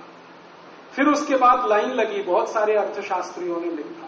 आज सैकड़ों किताबें इस देश में हैं, जो आप पढ़ें तो आपको खून के आंसू आएंगे, कितना लूटा ये देश। और 1-2 साल नहीं, 1-2 साल नहीं, 1000 साल, महमूद गजनबी से लेकर ईस्ट इंडिया का, उस लूट में सारा धन चला गया, हम गरीब हो गए। भगवान ने हमें गरीब नहीं बनाया। अगर ये देश को भगवान ने गरीब बनाया होता तो सोचो ये देश कैसा होता। हम गेहूं का एक बीज खेत में डालते हैं, फिर उसमें से पौधा बनता है, और उस पौधे में कम से कम 60 से 70 गेहूं के दाने आते हैं। ये देश गरीब कैसे, बताओ? एक बीज डाला तो 70 बीज पैदा हो गए, माने 70 गुना ज्यादा उत्पादन। भगवान ने तो ऐसी व्यवस्था बनाई है इस देश में। तो भगवान का बनाया हुआ गरीब नहीं है ये देश। हम आम की एक गुठली लगाते हैं, आम का पेड़ हो जाता है, तो कम से कम 100 साल तक वो फल देता है, और एक एक साल में 8 से 10 हजार आम टूटते हैं। गरीबी कहां है? उत्पादन तो इतना है। तो भगवान ने गरीब नहीं बनाया, इस देश को तो लुटेरों ने गरीब बनाया, और हमने लुटेरों को बुलाया।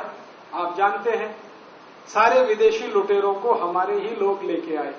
मोहम्मद बिन कासिम, महमूद गजनबी, तैमूर लंग, नादिर शाह, अहमद शाह अब्दाली, ये सब भारत के ही गद्दारों द्वारा बुलाए गए थे। कभी गुजरात में तो कभी कहीं तो कभी कहीं। और ईस्ट इंडिया कंपनी से दोस्ती भी एक भारत के ऐसे ही गद्दार ने कराई थी, जिसका नाम था मीर जाफर। तो अपने ही देशवासियों की गद्दारी से हम लूटे, विदेशियों ने हमको लूटा, और आपस में हम इतने लड़ते और झगड़ते रहे कि विदेशी मजा करते रहे। हम आपस में ही लड़ते रहे, ये राजा उससे लड़ेगा, वो उससे लड़ेगा, ये उसको लड़ेगा, और विदेशी सबको लूटेंगे। ये चलता रहा इस देश में। इस लूट में हम बर्बाद हो गए, गरीबी आ गई, भुखमरी आ गई, बेरोजगारी आ गई। फिर जब अंग्रेज गए इस देश को छोड़कर, तो सब क्रांतिकारियों का एक ही सपना था कि अंग्रेज चले गए, अब भारत की लूट बंद हो जाएगी। अंग्रेज चले गए, अब भारत फिर से सोने की चिड़िया हो जाएगा। अंग्रेज चले गए, अब फिर से हम दुनिया में सबसे आगे आ जाएंगे। ये सबका सपना था। भगत सिंह, ऊधम सिंह, चंद्रशेखर आजाद, लोकमान्य तिलक, जितने क्रांतिकारियों के नाम आप जानते हैं, सबका एक ही सपना था, अंग्रेज जाएंगे तो देश फिर से खुशहाल होगा, सुख और समृद्धि वाला होगा। लेकिन अंग्रेज चले गए, अब 60 साल हो गए। अब 60 साल के बाद देश में देखो, न कहीं खुशहाली है, न कहीं समृद्धि है। खुशहाली और समृद्धि अगर है तो भारत के 10, 20, 50 लोगों के घरों में, धीरूभाई अंबानी, नुस्ली वाडिया, जमशेदजी टाटा या और 72-75 घराने हैं, इनके घरों में तो समृद्धि दिखती है। और इनके साथ इनके कुछ सहयोगी एजेंट वगैरह है जो कुल आबादी का 1% से ज्यादा नहीं। बाकी तो गरीबी का पूरा महासागर इस देश में। हमारी सरकार के आंकड़े हैं 84 करोड़ भारतवासियों के पास एक दिन की आमदनी 20 रुपए से कम, 84 करोड़।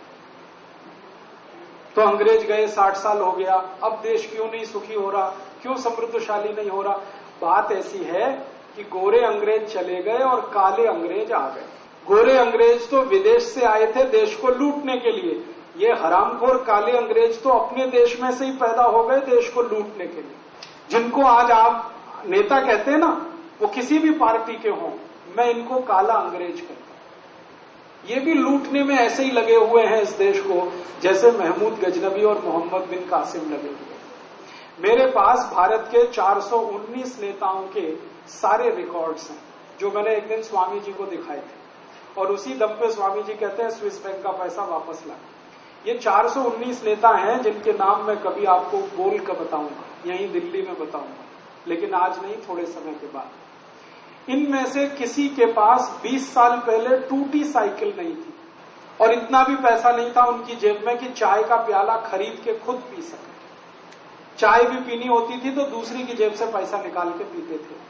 और आज इन 419 नेताओं में एक एक के पास 20,000 करोड़ रुपए की संपत्ति, कुछ के पास तो 50,000 करोड़ तक की संपत्ति। कहां से आई है? इसी देश में से लूट कर इन्होंने कमाई। इनके बाप दादों के पास तो कुछ नहीं था। कई नेता तो ऐसे थे जो खुद यहां दिल्ली में सिनेमा की टिकट ब्लैक करते थे, यही दिल्ली के नेता, और रेहड़ी पे बैठ के टिंडा, तोरई, लौकी और टमाटर बेचते, यही दिल्ली की सड़कों में। और आज एक एक के पास 10-10 हजार करोड़, 15-15 हजार करोड़, 20-20 हजार। इन 419 नेताओं का एक दिन पूरा हिसाब निकाला था मैंने। इन्होंने भारत में जो पैसा लूटा भ्रष्टाचार करके, घोटाला करके, आप जानते हैं भ्रष्टाचार और घोटाला इस देश में हर दिन होता, कोई दिन नहीं जाता जिस दिन ना हो। इन नेताओं ने 45 लाख करोड़ रुपया लूटकर विदेशी बैंकों में जमा कर रखा। अंग्रेज आए, लूट कर ले गए, हमें समझ में आता है कि वो विदेशी थे, लुटेरे थे। हमारे ही अपने देश के नेता देश को लूटने में लग गए और इन्होंने अंग्रेजों से कम नहीं लूटा इस देश को, उससे ज्यादा लूटा। अब ये लूट लूट के घर भर रहे हैं अपना। और इन नेताओं का एक ही खेल है इस देश में, पैसा बनाओ और कुर्सी पे आओ, कुर्सी पे आओ फिर पैसा बनाओ, फिर पैसा बनाओ फिर कुर्सी पे आओ, फिर कुर्सी पे आओ फिर पैसा बनाओ। यही खेल चलता है। इनका ना कोई सिद्धांत है, इनका कोई नीति नहीं, इनका कोई नियम नहीं, इनका एक ही सिद्धांत, एक ही नीति, लूटो लूटो लूटो, जहां से लूटने को मिले लूटो, जितना नीचे गिरना पड़े नीचे गिर के लूटो, उसकी कोई इन्होंने सीमा नहीं बनाई। तो 60 साल इस देश को इन्होंने लूट लिया, और इन्होंने लूटा ही नहीं, दूसरों से भी लुटवाया इस देश को। खुद तो लूटा, दूसरों से भी लुटवाया। एक एक नेता इस देश में जब प्राइम मिनिस्टर या चीफ मिनिस्टर हो जाता है तो विदेशी कंपनियों को बुला बुला के लाता है, भाई मेरे राज्य में आओ विदेशी कंपनियों वालों और लूटो मेरे राज्य। आपको मालूम है इस देश में पिछले 15 साल से एक नीति चल रही है, उस नीति का नाम तो रखा है उदारीकरण, लिबरलाइजेशन, ग्लोबलाइजेशन, लेकिन वास्तव में है वो भारत की लूट। इन नेताओं ने जब जब इनको मौका मिला prime minister, chief minister, finance minister होने का, इन्होंने हजारों विदेशी कंपनियों को लाइसेंस दे दिए। जैसे ईस्ट इंडिया कंपनी को लाइसेंस दिया था ना इस देश में, वो जहांगीर ने दिया था। जहांगीर उस समय भारत का प्रधानमंत्री था जब ईस्ट इंडिया कंपनी आई, तो जहांगीर ने लाइसेंस दिया व्यापार करने का। आज के जहांगीर ये हैं जो विदेशियों को लाइसेंस दे रहे हैं। 4,500 कंपनियों को इन्होंने बुला लिया। किसी का नाम है पेप्सी कोला, कोई है कोका कोला, कोई है कॉलगेट पामोलिव, कोई है प्रॉक्टर एंड गैम्बल, कोई है रैकेट एंड कोलमैन, कोई है जॉनसन एंड जॉनसन, कोई है सीबागाई, कोई है सेंडोस। ऐसी 4,500 कंपनी, और ये लूटने में अब लग गई है इस देश में। ये कैसे लूट रही हैं? नेताओं ने इनको लाइसेंस दे दिए, ये कंपनियां अपना कुछ सामान बनाती हैं, वो सामान घर घर में आ रहा है, हम सब उसे खरीद रहे हैं। हम क्यों खरीद रहे हैं? हमें मालूम ही नहीं है कौन सा सामान भारत का है, कौन सा विदेशी है, क्योंकि हमें कोई पढ़ाता नहीं है, कोई बताता भी नहीं है स्कूल कॉलेज में। तो हम अनजाने में कई बार ऐसा सामान खरीदते हैं जो बाहर की कंपनियों का है, विदेशी, और उसका सारा पैसा देश के बाहर जाता है। जैसे एक पेप्सी कोला का बोतल आप खरीद लो तो इस देश का 7 रुपए बाहर चला जाएगा। 10 रुपए में बोतल आती है, 3 रुपए यहां रहेगा, 7 रुपए विदेश चला जाएगा। एक आप कॉलगेट पामोलिव का पेस्ट खरीद लो 27 रुपए का, उसमें से 5 रुपए भारत रहेगा, 22 रुपए विदेश चला जाएगा। अगर आपने बाटा का जूता खरीद लिया 399 रुपए 95 पैसे का, तो उसमें से 200 रुपए भारत के बाहर चला जाएगा। अगर आपने विदेशी कंपनी की कार खरीद ली 5 लाख की, तो 3 लाख रुपए भारत से बाहर चला जाएगा। और 15 लाख की खरीद ली तो कम से कम 8 से 10 लाख रुपए बाहर चला जाएगा। आपने विदेशी कंपनी का रेफ्रिजरेटर खरीद लिया 15,000 का, तो कम से कम उसमें से 9,000 रुपए विदेश चला जाएगा। आपने विदेशी कंपनी का टीवी खरीद लिया मान लो 10,000 का, तो कम से कम उसमें से 6,000 विदेश चला जाएगा। तो एक दिन मैंने ये सब हिसाब निकाला, 4,500 कंपनियों का हर साल इस देश में जो सामान बिक रहा है उससे 2 लाख करोड़ रुपए विदेश में जा रहा है। हर साल 2 लाख करोड़, एक साल, 2 साल में 4 लाख करोड़, 3 साल में 6 लाख करोड़, 4 साल में 8 लाख करोड़, और ये सिलसिला पिछले 60 साल से चल रहा है। आजादी मिली उसके बाद से ही विदेशी कंपनियां फिर आ गई इस देश में। जिन कंपनियों के खिलाफ हमने संघर्ष किया था और लाखों क्रांतिकारियों ने बलिदान दिया था, उन्हीं कंपनियों को हमारे नेताओं ने फिर बुला लिया इस देश में। और हमारे यहाँ नियम ऐसा बन गया है कि जो नेता जितनी विदेशी कंपनियों को बुलाए वो उतना ही अच्छा, माने जो जितनी ज्यादा मीर जाफरी करे वो उतना ही अच्छा, जो जितनी ज्यादा गद्दारी करे वो उतना ही अच्छा। ये इस देश का उसूल बन गया। अब समस्या क्या है कि लाखों करोड़ों अंग्रेज लूट ले गए, उसके पहले फ्रांसीसी ले गए, डच लोग ले गए, उसके पहले मुसलमान लूट के ले गए। अब जो थोड़ा बहुत बचा और 60 साल में हम कमा रहे हैं, वो अब ये नए नए विदेशी आकर लूट के ले जाए। और क्या क्या सामान बेच के लूट ले जा रहे हैं, मुझे तो हंसी आती है। अमेरिका की कंपनी यहाँ आलू का चिप्स बेचकर हजारों करोड़ लूट रहे हैं। एक आलू के चिप्स का पैकेट आता है, उसका नाम है रफल्स, और एक है हॉस्टेस। पैकेट एक खरीदो 15 रुपए का है, और आलू का चिप्स उसमें 15 ग्राम निकलता है। पैकेट खोलो तो आधे से ज्यादा हवा निकलती है, और गिनकर मैंने देखा 15 चिप्स निकलते हैं आलू के। अब 15 ग्राम आलू का चिप्स 15 रुपए का, तो 1000 रुपए किलो आलू का चिप्स बिक रहा है। जिस देश के किसान का आलू 10 रुपए किलो नहीं बिकता, उस देश में आलू का चिप्स 1000 रुपए किलो बिकता। किसान भूखे मर रहा है, आलू पैदा कर करके सड़क पे फेंक रहा है, क्योंकि आलू को भाव नहीं है। मैं किसान का बेटा हूं, मेरे घर में खेती होती है। हमारे यहाँ आलू की फसल जब होती है तो खोद खोद कर आलू खेत से सड़क पर फेंक देते हैं हम, क्योंकि ट्रैक्टर ट्रॉली में भर के मंडी लेके जाएं तो डीजल का खर्चा नहीं निकलता, इतना सस्ता आलू बिकता है, 50 पैसे किलो, 1 रुपए किलो। और वही आलू विदेशी कंपनियां लेती हैं और 1000 रुपए किलो में चिप्स बना के बेचती हैं। मुनाफे का अगर आप हिसाब निकालेंगे, प्रॉफिट परसेंटेज, तो हजारों प्रतिशत मुनाफा है आलू के चिप्स के धंधे। सोने चांदी की बात नहीं कर रहा, ऐसे लूट रहा है देश। पढ़े लिखे लोगों के बच्चे लगातार वही आलू का चिप्स खा रहे हैं जो बाजार में मिलता। अम्मा भी बना सकती है उनकी, लेकिन अम्मा का बनाया हुआ अब अच्छा नहीं लगता, क्योंकि अम्मा भी अच्छी नहीं लगती। अब विदेशी चिप्स ही खाना है, करोड़ों रुपया जाता है। एक और उदाहरण देता हूं, एक विदेशी कंपनी टमाटर की चटनी बेचती है, मैगी। किसान का टमाटर बिकता है 1 रुपए 1.5 रुपए किलो, और मैगी बिकती है 200 रुपए किलो।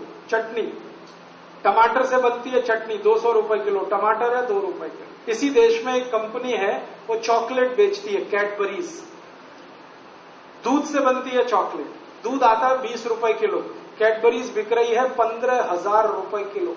एक विदेशी कंपनी है, वो टूथपेस्ट बेचती है, कॉलगेट, 27 रुपए का 100 ग्राम, माने 270 रुपए किलो। गाय के घी से महंगा। गाय का घी 200 रुपए किलो, कोलगेट 270 रुपए। पढ़े लिखे लोग गाय का घी तो रोटी पे लगा के खाते हैं, सस्ता है, और कोलगेट मुंह में रगड़ के वॉश बेसिन में थूकते हैं क्योंकि महंगा है। महंगी चीज थूक रहे हैं, सस्ती चीज खा रहे हैं और कहते हैं हम तो बहुत स्मार्ट हैं। तो मैं कहता हूं और ज्यादा स्मार्ट बनो। तो पूछते हैं क्या करें? मैं कहता हूं ये कोलगेट महंगा है इतना, घी से भी ज्यादा, इसको थूकते क्यों? रोटी पे लगा लगा के खा लो। मैं आपको विनम्रता पूर्वक ये कहता हूं कि ज्यादा पढ़े लिखे लोग ज्यादा मूर्ख, मैं उनको कहता हूं एजुकेटेड इडियट्स, और जो बिना पढ़ा लिखा बहुत होशियार। मैंने बिना पढ़े लिखे गांव के किसान को आलू का चिप्स खरीद कर खाते नहीं देखा। मैंने बिना पढ़े लिखे किसान को पेप्सी पीते नहीं देखा। मैंने बिना पढ़े लिखे किसान के बच्चों को चॉकलेट खाते नहीं देखा। वो खाएंगे तो गुड़ खाएंगे, चॉकलेट नहीं खाएंगे। वो खाएंगे तो आलू खाएंगे, चिप्स नहीं खाएंगे। वो खाएंगे तो गाय का घी खाएंगे, लेकिन ये पेस्ट रगड़ के नाली में नहीं थूके। इसका मतलब बिना पढ़े लिखे लोग होशियार हैं, अक्लमंद हैं, देशभक्त हैं, क्योंकि वो पढ़ने नहीं गए। और जो पढ़ गए मेरी तरह से, वो सब के सब हरामी हो गए इस देश में। मैं खुद को भी कहता हूं, दूसरे की बात नहीं। इसलिए मुझे अभी गाली लगता है कि कोई मुझे कहे कि तुम बहुत पढ़े लिखे आदमी हो, क्योंकि यहां हर पढ़ा लिखा आदमी देश विरोधी काम में लगा हुआ है, देश को बेचने में लगा हुआ है, और हर बिना पढ़ा लिखा आदमी देशभक्ति कर रहा है और देश से वफादारी निभा रहा है। और सरकार कहती है सबको पढ़ाओ, सबको पढ़ाओ, माने सबको गद्दार बनाओ। एक बार मैंने भारत सरकार के एक सेक्रेटरी को पूछा, ये सर्व शिक्षा अभियान किसके लिए? तो उसने कहा राजीव भाई सच्चा बताऊं या झूठा? मैंने कहा सच्चा बता दो भाई। तो उसने कहा कि ये हर आदमी को ये बताने के लिए A for apple, B for boy, C for cat, जब ये सीख जाएंगे तो फिर टीवी पे पढ़ेंगे C for Coke, P for Pepsi, L for life boy, L for lux. ये पढ़ना सीख लेंगे तो खरीदेंगे, खरीदेंगे तो कंज्यूमर बनेंगे। तो हर आदमी को विदेशी माल का उपभोक्ता बनाना है, शिक्षित नहीं बनाना। शिक्षा तो कुछ और होती है, वो नहीं देनी, साक्षरता देनी। साक्षरता और शिक्षा में जमीन आसमान का अंतर होता है। ये खेल चल रहा है हमारे देश। कैसे कैसे लूटते हैं आपको। और एक उदाहरण, नमक बनता है 15 पैसे किलो में, आपको बेचते हैं 7 रुपए किलो में। आपको मालूम है 15 पैसे किलो की चीज आप 7 रुपए किलो में खाएं। अब 15 पैसे किलो की चीज 7 रुपए में खाएं, हिसाब जोड़ो। 15 पैसे की चीज 30 पैसे किलो में खाएं, 100% मुनाफा। 15 पैसे किलो की चीज 1.5 रुपए में खाएं, 1000% मुनाफा। 15 पैसे किलो की चीज 3 रुपए में खाएं, 2000% मुनाफा। 15 पैसे किलो की चीज 7 रुपए में खाएं। इतनी लूट है। और हमारी हिम्मत ही नहीं है सरकार से पूछने की कि 15 पैसे किलो का नमक इतना महंगा क्यों मिलना चाहिए। तो वो आपको उल्लू बनाएंगे, वो कहेंगे इसमें आयोडीन मिलाया हुआ है। आयोडीन कोई ऐसी महंगी चीज है क्या? बहुत ही सस्ती है, मुफ्त की है, फोकट की है, भगवान की दी हुई बहुत आयोडीन समुद्र के पानी में है जो बिना पैसे का आता है। तो फिर इतना महंगा क्यों? ये महंगा इसलिए है कि नमक के खेल में विदेशी कंपनियों को लाइसेंस दिए सरकार ने।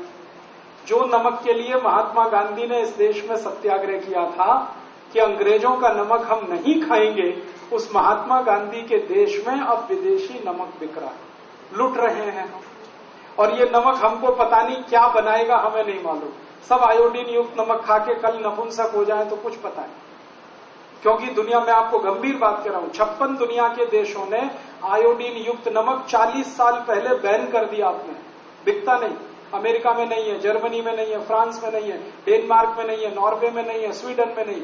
उन देशों में आयोडीन युक्त नमक नहीं बिक रहा, यहीं बेचा जा रहा और जबरदस्ती सबको खिलाया। एक बार डेनमार्क की एक वेबसाइट मुझे मिली, वहां की सरकार की। मैंने उनको एक सवाल डाला, उनको पूछा कि आपके देश में आयोडीन युक्त नमक बिकता? उन्होंने कहा नहीं बिकता। क्यों?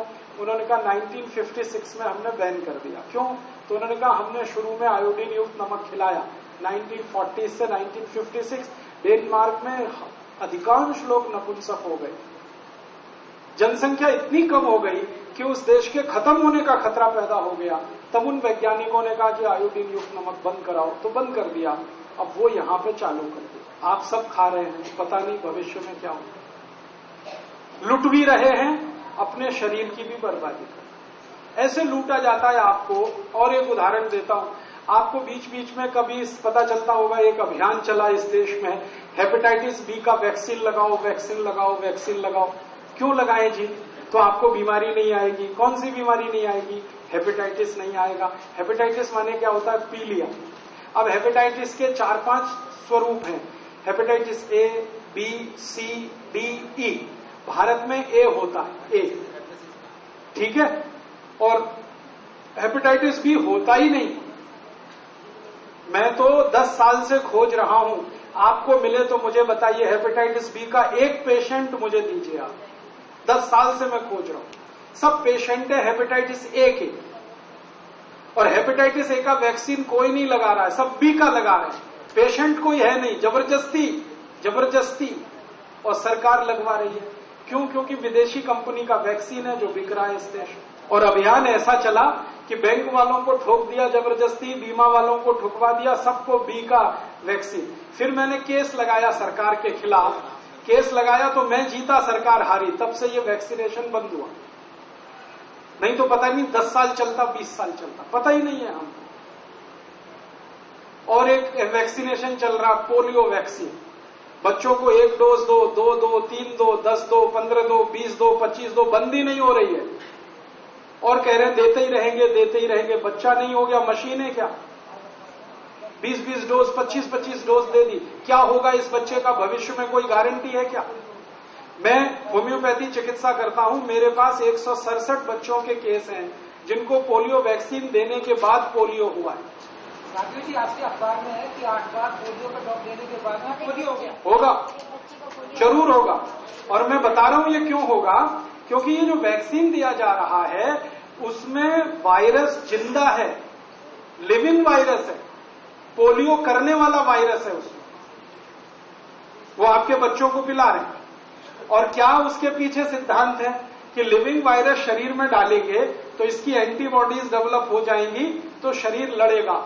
अगर नहीं हुई तो कोई बच्चे में हो गई, ठीक है, जिसमें नहीं हो पाई उसको तो पोलियो होगा ही, कोई नहीं रोक सकता। अब वैक्सीन बिक रही है, धंधा चल रहा है और बच्चे पोलियो के शिकार हो रहे हैं। ऐसी लूट मची है इस देश में चारों तरफ। और कोई सरकार आए, ए पार्टी की हो, बी की हो, सी की हो, डी की हो, उनका एक ही उद्देश्य है, वो भी लूट में हिस्सेदारी करें जैसे पुरानी सरकार कर रही थी। एक 100 रुपए का लूट है तो दूसरा 90 रुपए का लूट है। एक नागनाथ, दूसरा सांपनाथ। आपके सामने 2 ही चॉइस है, नागनाथ को वोट दे लो या सांपनाथ को दे लो, डसेंगे दोनों, क्योंकि व्यवस्था वैसी बनी हुई है इस देश में। तो ये गंभीर समस्या पैदा हो गई। मुझे तो कई बार एक मुहावरा कहने का दिल करता है कि पहले से कोड़ था इस देश को, खाज और हो गई है। कोड़ तो था कि 1000 साल से लुटकर हम गरीब हो गए, अब ये खाज हो गई कि 60 साल में ऐसे हरामी नेता पैदा हो गए जो देश की परवाह नहीं करते, सिवाय कुर्सी के उनका कोई लक्ष्य नहीं है। पिछले 5-6 दिन से देख लो दिल्ली में क्या चल रहा है, सब हमाम में नंगे हैं, आपके सामने सबकी धोती खुली हुई है। कल तक जो एक दूसरे को गालियां देते थे आज हाथ में हाथ डाल के बैठे हैं, देख लो आप। और कल तक जो एक दूसरे को सीधे मुंह देख नहीं सकते थे उनकी दोस्तियां हो रही हैं। तो ऐसे बेईमान और हरामी नेताओं के हाथ में आपका देश, जो अंग्रेजों से भी ज्यादा खतरनाक है। अंग्रेजों को तो कई बार ऐसा समझ में भी आता होगा कि आज नहीं तो कल हम भारत छोड़ ही देंगे, ये तो छोड़ने के लिए तैयार ही नहीं है। ये तो कहते हैं मैं लूटूंगा, फिर मेरा बेटा लूटेगा, बेटे का बेटा लूटेगा, फिर उसका बेटा लूटेगा। सबने अपने अपने बेटे बहुओं को तैयार कर दिया देश लूटने के। कोई भी नेता रिटायर होके जाएगा तो अपने बेटे या बेटी को फिक्स करेगा इस देश। और इनकी बेईमानी के कितने प्रमाण हैं। संसद में अगर कानून बनाना है तनख्वाह बढ़ाने का तो 1 मिनट में बनेगा, और संसद में कानून बनाना है गोरक्षा का तो 60 साल नहीं बनेगा। गरीबी, भूखमरी, बेकारी दूर करने का कानून नहीं बनेगा। नेताओं का टीए बढ़ाने का कानून 2 मिनट में बनता, और कोई उस दिन विपक्ष नहीं होता, सब सत्ता पक्ष में होता। तो ऐसी स्थिति देश में आई। तो मुझे बहुत दिल में आग लगी हुई है, और ऐसे ही स्वामी जी को लगी हुई है। हमारी उनकी दोस्ती इसी कारण से हुई। मैं आज से ठीक 11 साल पहले उनको मिला था, और मिला था एक आश्रम है हरिद्वार में, आर्य वानप्रस्थ आश्रम। आर्य वानप्रस्थ आश्रम ज्वालापुर एक जगह है हरिद्वार में, वहां मैं वहां व्याख्यान देने गया था। स्वामी जी उसकी अध्यक्षता करने आए थे उस कार्यक्रम में। तो उन्होंने जब ये सब सुना तो उन्होंने कहा, यार तुम तो ऐसे ही आदमी हो जैसा मैं। तो मैंने कहा हाँ हो सकता है। तब वो मुझे अपने आश्रम ले गए कनखल। रात भर हम बातें करते रहे 2:30 बजे तक। फिर उसके बाद अगले दिन रुका। फिर उन्होंने कहा कुछ करना चाहिए देश के लिए। मैंने कहा हाँ करना चाहिए। तब से हम 2 मिल गए, एक वो एक मैं मिल गए। फिर मैंने कहा स्वामी जी आप एक फौज खड़ी करो, और इतनी बड़ी फौज खड़ी करो जितनी बड़ी अपनी सेना। और एक दिन ये फौज खड़ी हो जाए तो ये सारे हरामी नेताओं को एक दिन हम पानी के जहाज पे भर के हिंद महासागर में ले जाकर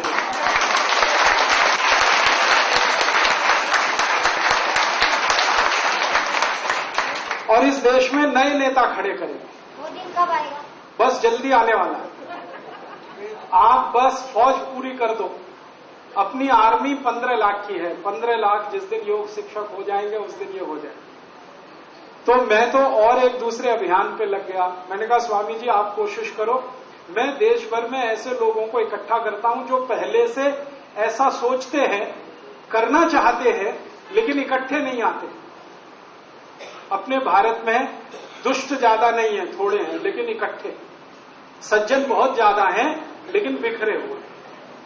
तो जो सज्जन शक्ति बिखरी हुई है ये इकट्ठी हो जाए, योग शिक्षकों की फौज खड़ी हो जाए, तो आज नहीं तो कल धावा तो बोलना है। ऐसे ही जैसे कभी पृथ्वीराज चौहान ने बोला था, या जैसे राणा प्रताप ने अकबर की सेना पे बोला था, या जैसे भगत सिंह ऊधम सिंह जैसे क्रांतिकारियों ने 1857 में धावा बोला था अंग्रेजों पर, ऐसे ही ये हरामी काले अंग्रेजों पे धावा बोलना है। और ये दिल्ली कुरुक्षेत्र बनेगा और आपकी बड़ी भूमिका होगी। जब ये दिल्ली कुरुक्षेत्र बनेगा तब आपको तय करना पड़ेगा कि आप राम के साथ हैं कि रावण के साथ। आपको तय करना। ये दिन आपके पास आएगा जरूर। रावण के साथ हैं तो जितनी पार्टियां हैं इनमें आप शामिल हो जाएंगे, और राम के साथ हैं तो स्वामी जी की सेना में आ जाएंगे।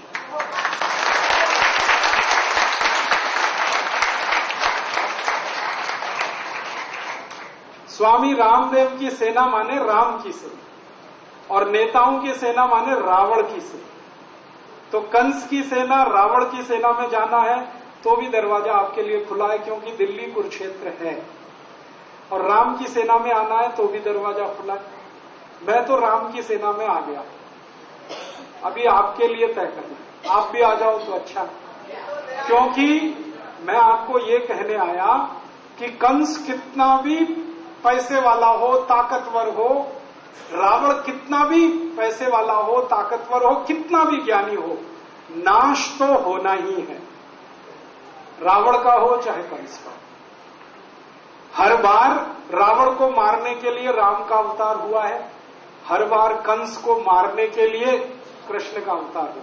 तो मुझे ऐसा लग रहा है कि आज के इन हरामी रावणों को मारने का अवतार भी हुआ है।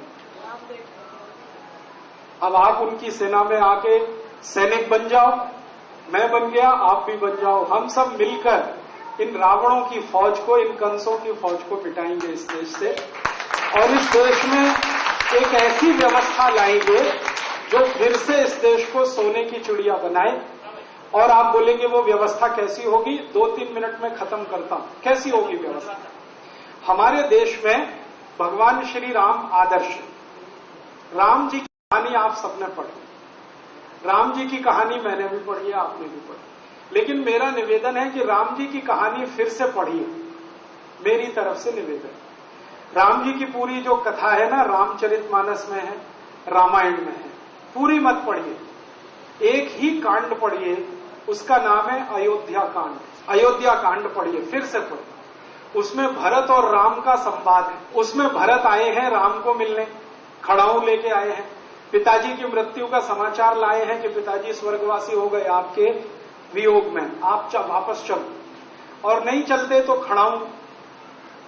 तो राम जी का भरत से जब मिलन हुआ है तो राम जी ने भरत को सवाल पूछे हैं, 64 सवाल पूछे उन्होंने। ये सवालों का जवाब भारत को फिर से सोने की चिड़िया बनाने का रास्ता है। सवाल क्या पूछे हैं? भरत को पहला सवाल पूछा है कि भरत, राज्य में तुमको देके आया था? हाँ। भरत कहते हाँ, मैंने राज्य आपका संभाला हुआ है।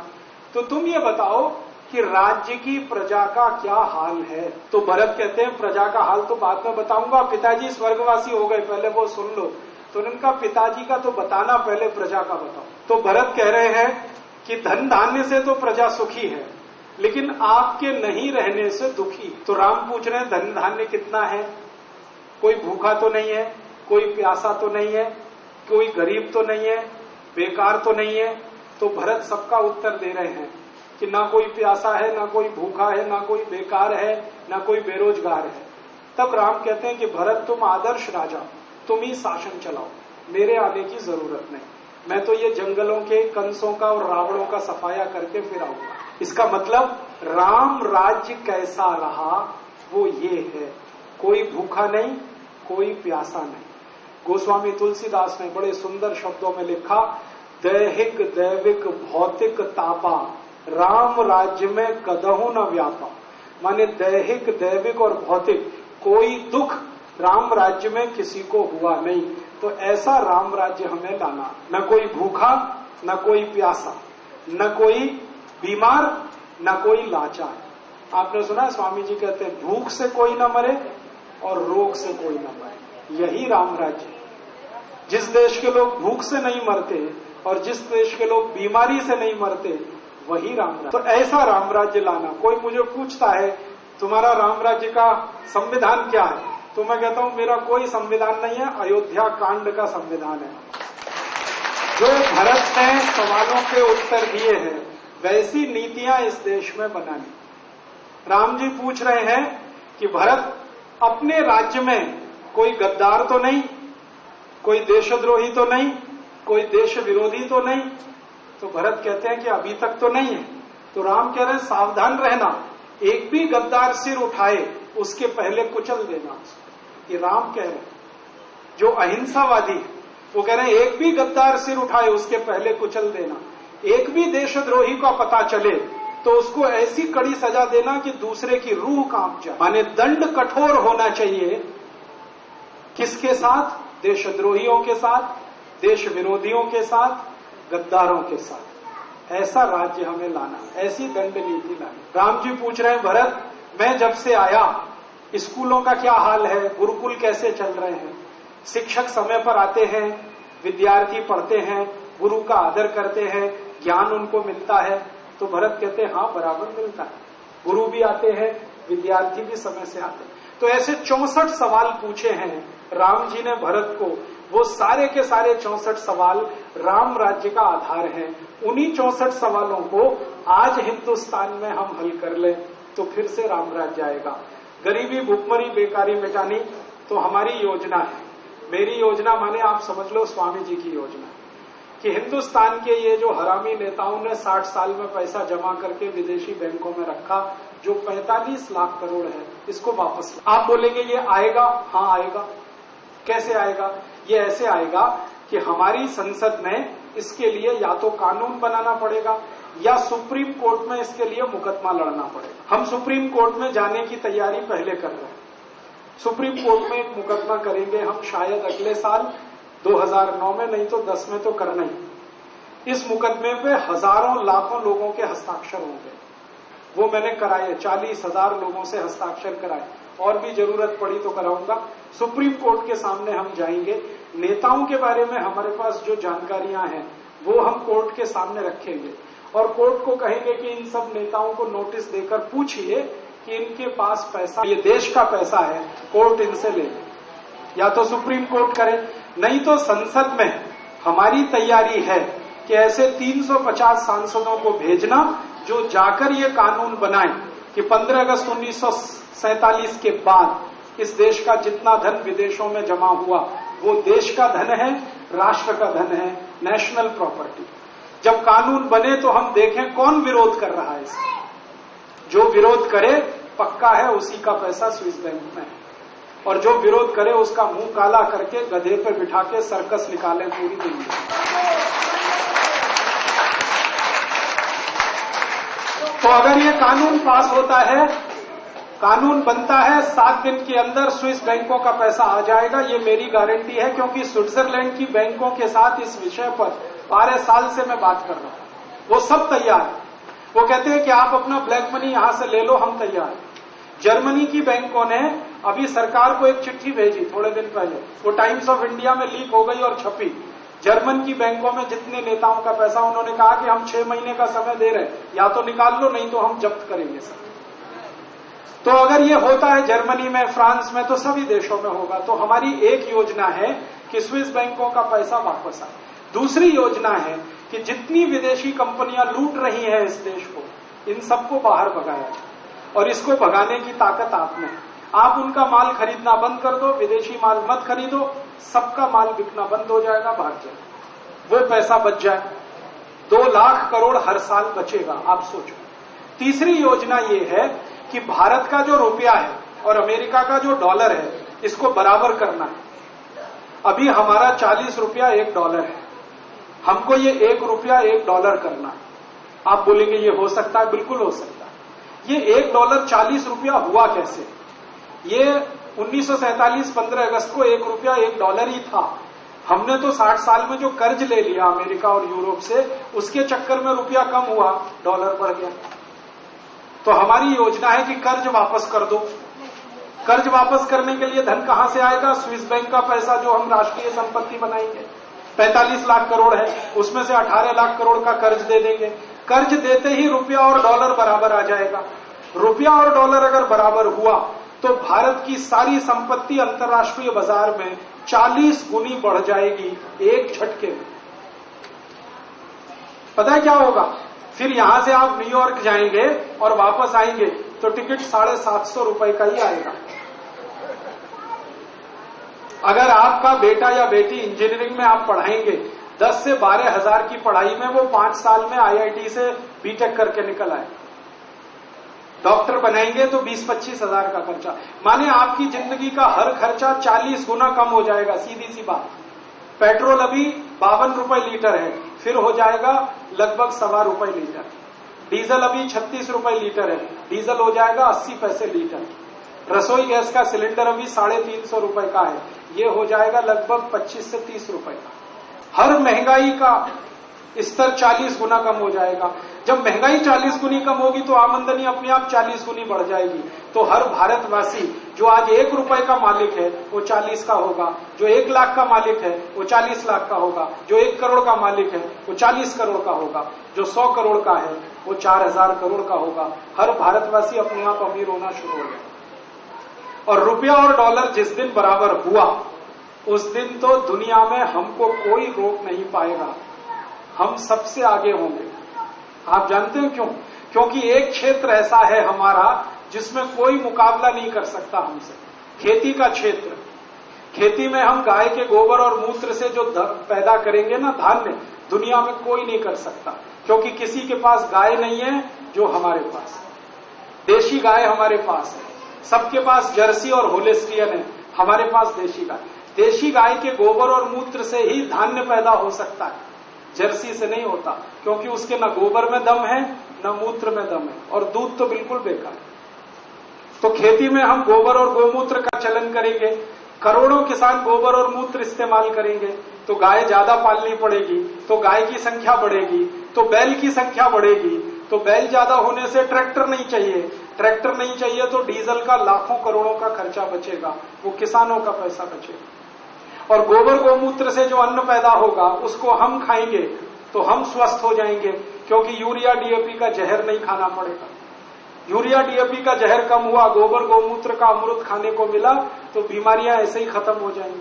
तो 6.5 लाख करोड़ का जो बीमारियों का खर्चा है वो कम हो जाएगा, तो देश सब तरफ से अमीर हो जाए। ऐसी मैंने 50 योजनाएं बनाई, आपको 4-5 बताई, कभी मौका मिला तो और भी बताऊं। स्वामी जी को मैं ये सब बता चुका हूं, ये उन्होंने जब समझ लिया तभी उन्होंने कहा कि ये राष्ट्र चेतना का काम शुरू करो। ये जितना भी मैंने बोला है यही है जो राष्ट्र चेतना कार्यक्रम। आपने यहां जो बैनर देखा है, ये राष्ट्र चेतना में 50 काम हमें करने हैं। एक काम स्विस बैंक का पैसा वापस लाना, दूसरा काम किसानों की खेती गोबर गोमूत्र आधारित करना, तीसरा काम अंग्रेजों के बनाए हुए टैक्स के कानून बदलना, ऐसे 50 काम। उन कामों की जिम्मेदारी स्वामी जी ने मुझे दी है और उसके लिए राष्ट्रीय प्रभारी मुझे नियुक्त किया है। तो हम सब आप मिलकर इस काम में भी जुड़ जाएं तो जल्दी हो जाएगा। होगा तो सही, आप जुड़ेंगे तो थोड़ा जल्दी होगा, नहीं जुड़ेंगे तो होगा तो सही देर में होगा। हम चाहते हैं जल्दी हो, देश का नुकसान कम हो। तो आप योग में लगे, प्राणायाम में लगे, पूरे देश में ये फैल गया। अब आप इस राष्ट्र चेतना के काम में भी थोड़ा थोड़ा समय लगाएंगे तो ये भी बहुत तेजी से फैलेगा और एक दिन इसमें से भी फौज निकलेगी। एक फौज तो योग प्राणायाम करने वालों की, दूसरी फौज इसमें से भी तैयार होगी। क्योंकि बहुत सारे लोग हैं जो योग प्राणायाम नहीं करना चाहते लेकिन उनको इस काम में इंटरेस्ट है कि स्विस बैंक का पैसा लाओ इस देश में, गरीबी मिटाओ, बेरोजगारी मिटाओ। कई लोगों को इंटरेस्ट है गोबर गोमूत्र की खेती कराओ, तो वो किसानों के बीच में, नौजवानों के बीच में, सब तरफ से ये काम चले तो फिर इस देश में एक बड़ी क्रांति हो। उस क्रांति की तैयारी में आप, मैं, हम सब लगे। ऐसी भावना से आप सबको शुभकामनाएं देता हूं, ईश्वर से प्रार्थना करता हूं कि आप में शक्ति आए और गुरु पूर्णिमा के अवसर पर आप अपने अपने गुरु का ध्यान रखते हुए, ईश्वर के सामने गुरु को रखते हुए उनसे आशीष मांगिए, उनसे शुभकामनाएं मांगिए, आप में वो शक्ति आए और आप भी वही सब कर जाएं जो कभी भगत सिंह, ऊधम सिंह, लोकमान्य तिलक, चंद्रशेखर ने कर दिया। आज का दिन वैसे बड़ा पवित्र है। आपके सामने 2 फोटो हैं, एक चंद्रशेखर आजाद का है, दूसरा लोकमान्य तिलक का है। आपको मालूम है आज दोनों का जन्मदिन है। चंद्रशेखर आजाद का जन्मदिन है, लोकमान्य बाल गंगाधर तिलक का जन्मदिन है। लोकमान्य बाल गंगाधर तिलक पैदा हुए थे महाराष्ट्र में कोंकण नाम के एक इलाके के छोटे से गांव में, और चंद्रशेखर आजाद पैदा हुए थे आज ही के दिन मध्य प्रदेश के झाबुआ नाम के एक छोटे से इलाके। अब तो झाबुआ बड़ा हो गया, पहले बहुत छोटा सा था। है जी, भावरा, झाबुआ जिला, भावरा गांव। तो ये जो एरिया में से निकले एक व्यक्ति चंद्रशेखर आजाद, आपको शायद मालूम है, अपने माता पिता के अकेले थे, माता पिता के अकेले, और घर छोड़ दिया, परिवार छोड़ दिया और देश के लिए अपने को न्यौछावर कर। एक बार उनकी मां ने कहा था कि तू तो मेरा अकेला बेटा है, तुझको तो इतना बड़ा किया है बुढ़ापे के सहारे के लिए। तब चंद्रशेखर आजाद का जवाब था कि तेरी जैसी करोड़ों माताएं हैं इस देश में, वो अंग्रेजों की गुलामी में हैं, उनको आजाद कराना मेरा पहला कर्तव्य है। ये जवाब था। ऐसे ही लोकमान्य तिलक बहुत क्रांतिवीर, आप जानते हैं 1905 में जब स्वदेशी आंदोलन शुरू हुआ तो उसकी सारी नींव इन्होंने ही रखी, लोकमान्य तिलक। और लोकमान्य तिलक अपने जीवन में सबसे ज्यादा प्रभावित थे स्वामी दयानंद सरस्वती। उनकी एक अखबार निकलती थी, उसका नाम केसरी। केसरी अखबार में उन्होंने संपादकीय लिखा 1905 में 11 दिसंबर को, और उसमें उन्होंने कहा कि स्वदेशी और स्वराज्य ये 2 शब्दों का अर्थ मुझे सत्यार्थ प्रकाश पढ़ने के बाद समझ में आया। और उसके बाद ये दोनों शब्द उनके जीवन के शब्द बन गए। हर बार वो यही कहते थे, स्वदेशी और स्वराज्य एक ही सिक्के के 2 हिस्से हैं, स्वदेशी आएगा तो स्वराज्य अपने आप आएगा, और स्वराज्य को हमने टिकाया तो स्वदेशी आगे बढ़ेगा। तो वैसे लोकमान्य तिलक जिन्होंने स्वदेशी आंदोलन आगे बढ़ाया। आपको और एक जानकारी दूं, अंग्रेजों की सरकार ने लोकमान्य तिलक, लाला लाजपत राय और विपिन चंद्र पाल, इन तीनों नेताओं को हिट लिस्ट में रखा हुआ था।